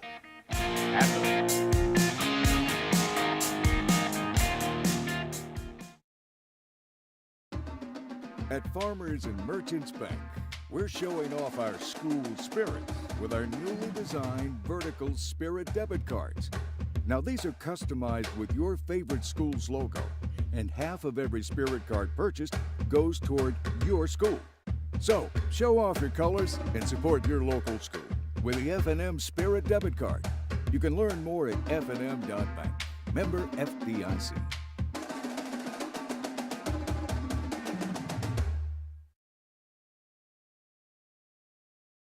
Hi, this is Jimmy Newman from Oxford Lumber. I've kicked off many times in my football days, and that's an exciting play. When you're ready to kick off your next building or remodeling project, let us make sure you start your project off right, with the right material at the right price so you can score big and get the job done. Stop by and see our local guys with over 60 years of experience serving you. Come by any one of our 4 locations in Oxford, Talladega, Jacksonville, Roanoke, and don't forget about our low price guarantee. The Calhoun County Commission, made up of J.D. Hess, Danny Shears, Fred Wilson, Carolyn Henderson, and Lee Patterson, ask you to take a look at what Calhoun County has to offer. Beautiful parks, neighborhoods, recreational facilities, historic sites, and museums. Our citizens enjoy a high quality of life and strongly support the arts. If you are considering expanding or starting a new business, take a look at what Calhoun County has to offer. You will be glad you did. I can't imagine life without Gwen, but we came dangerously close. I was having chest pains. Luckily, there was a hospital nearby that quickly discovered one of her arteries was 100% blocked. A hospital with life-saving technology and the latest in cardiac treatment, with an experienced team of doctors and nurses focused on fixing Gwen's heart. What hospital had all of that? It was all right here at RMC.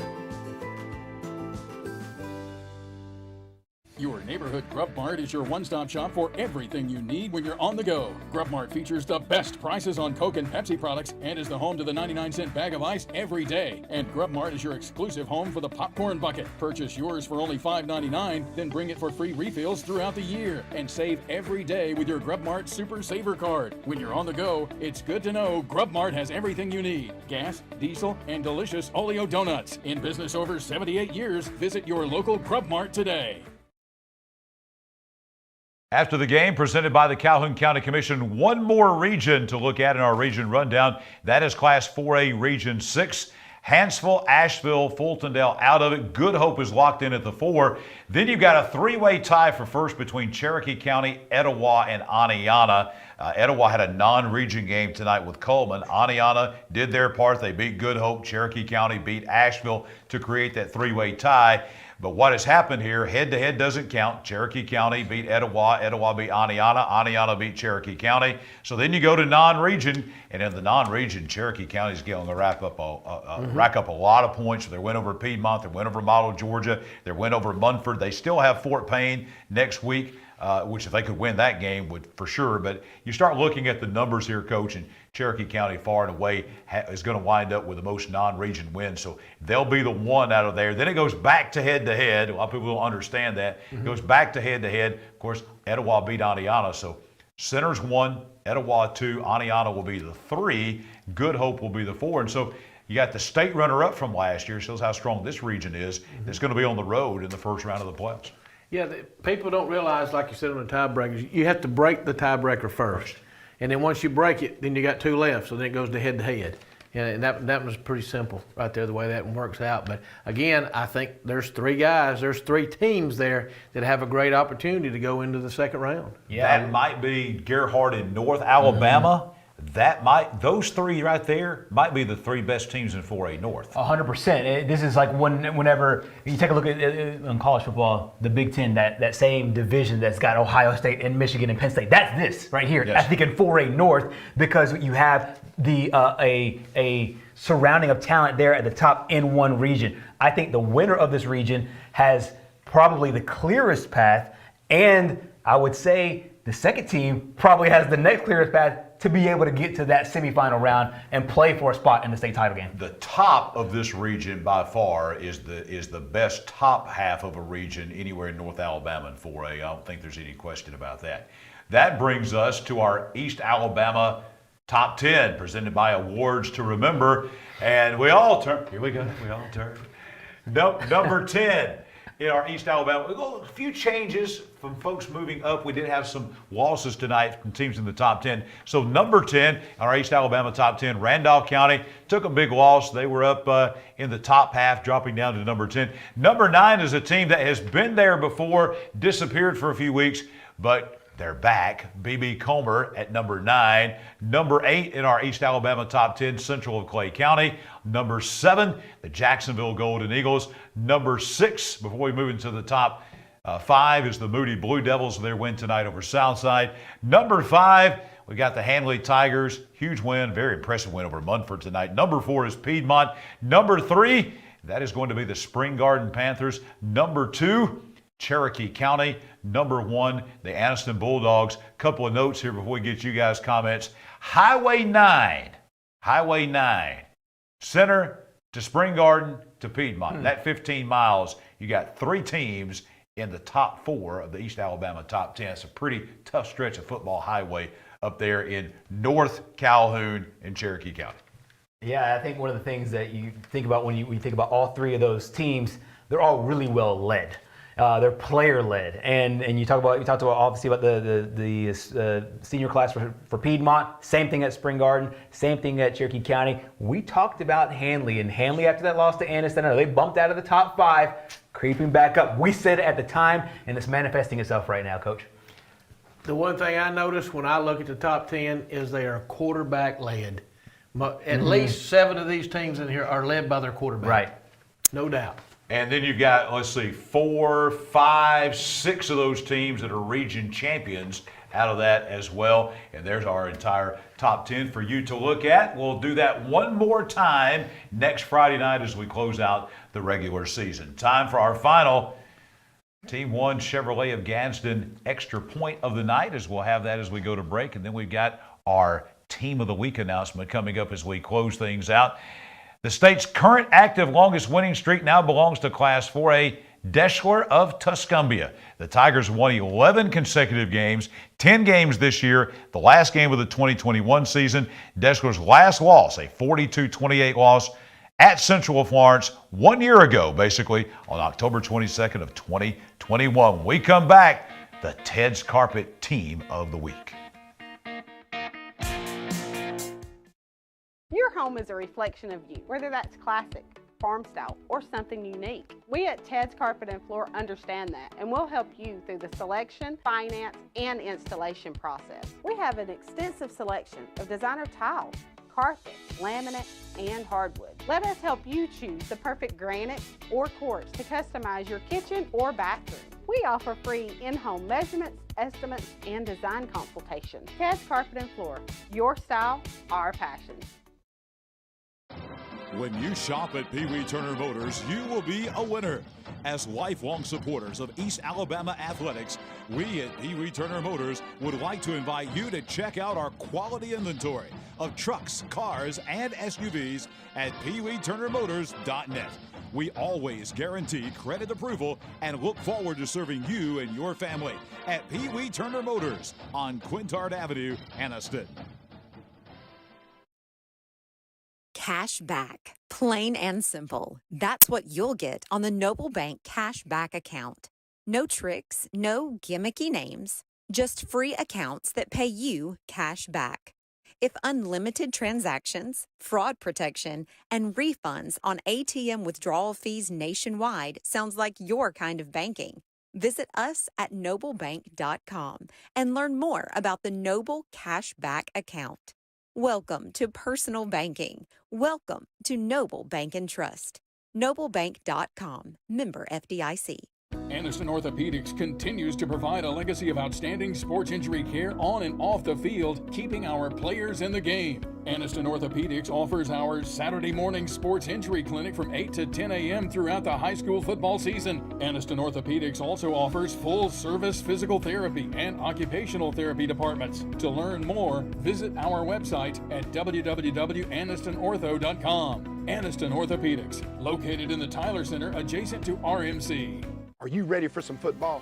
Come in all month long and take a test drive at Team 1 Chevrolet and have a chance to win an Alabama, Auburn tailgate, or the ultimate tailgate package. Log on to ChevroletofGadsden.com for complete details. Chevrolet of Gadsden, where everyone's a winner.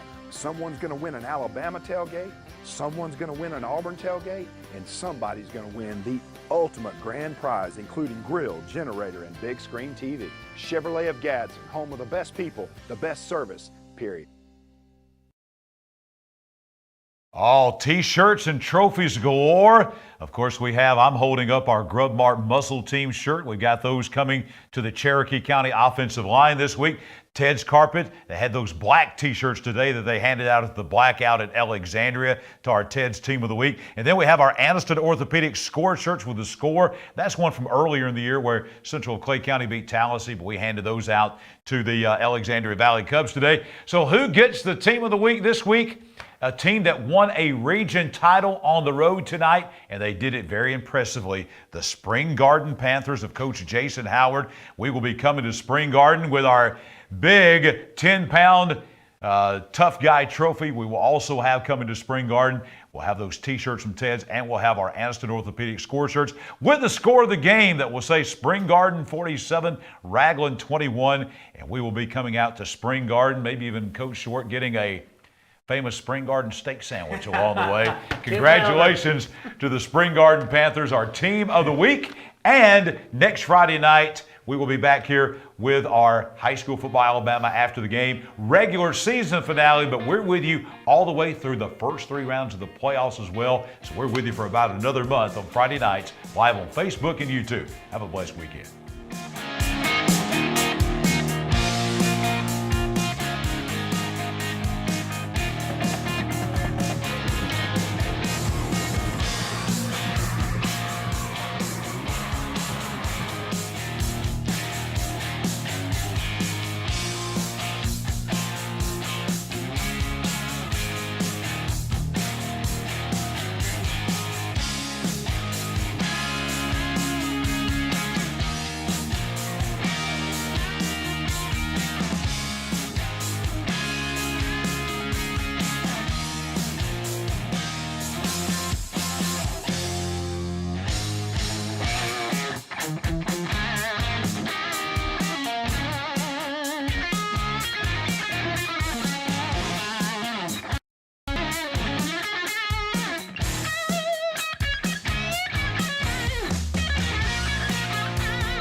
High School Football Alabama Scoreboard is a production of Fairfax Garden Media.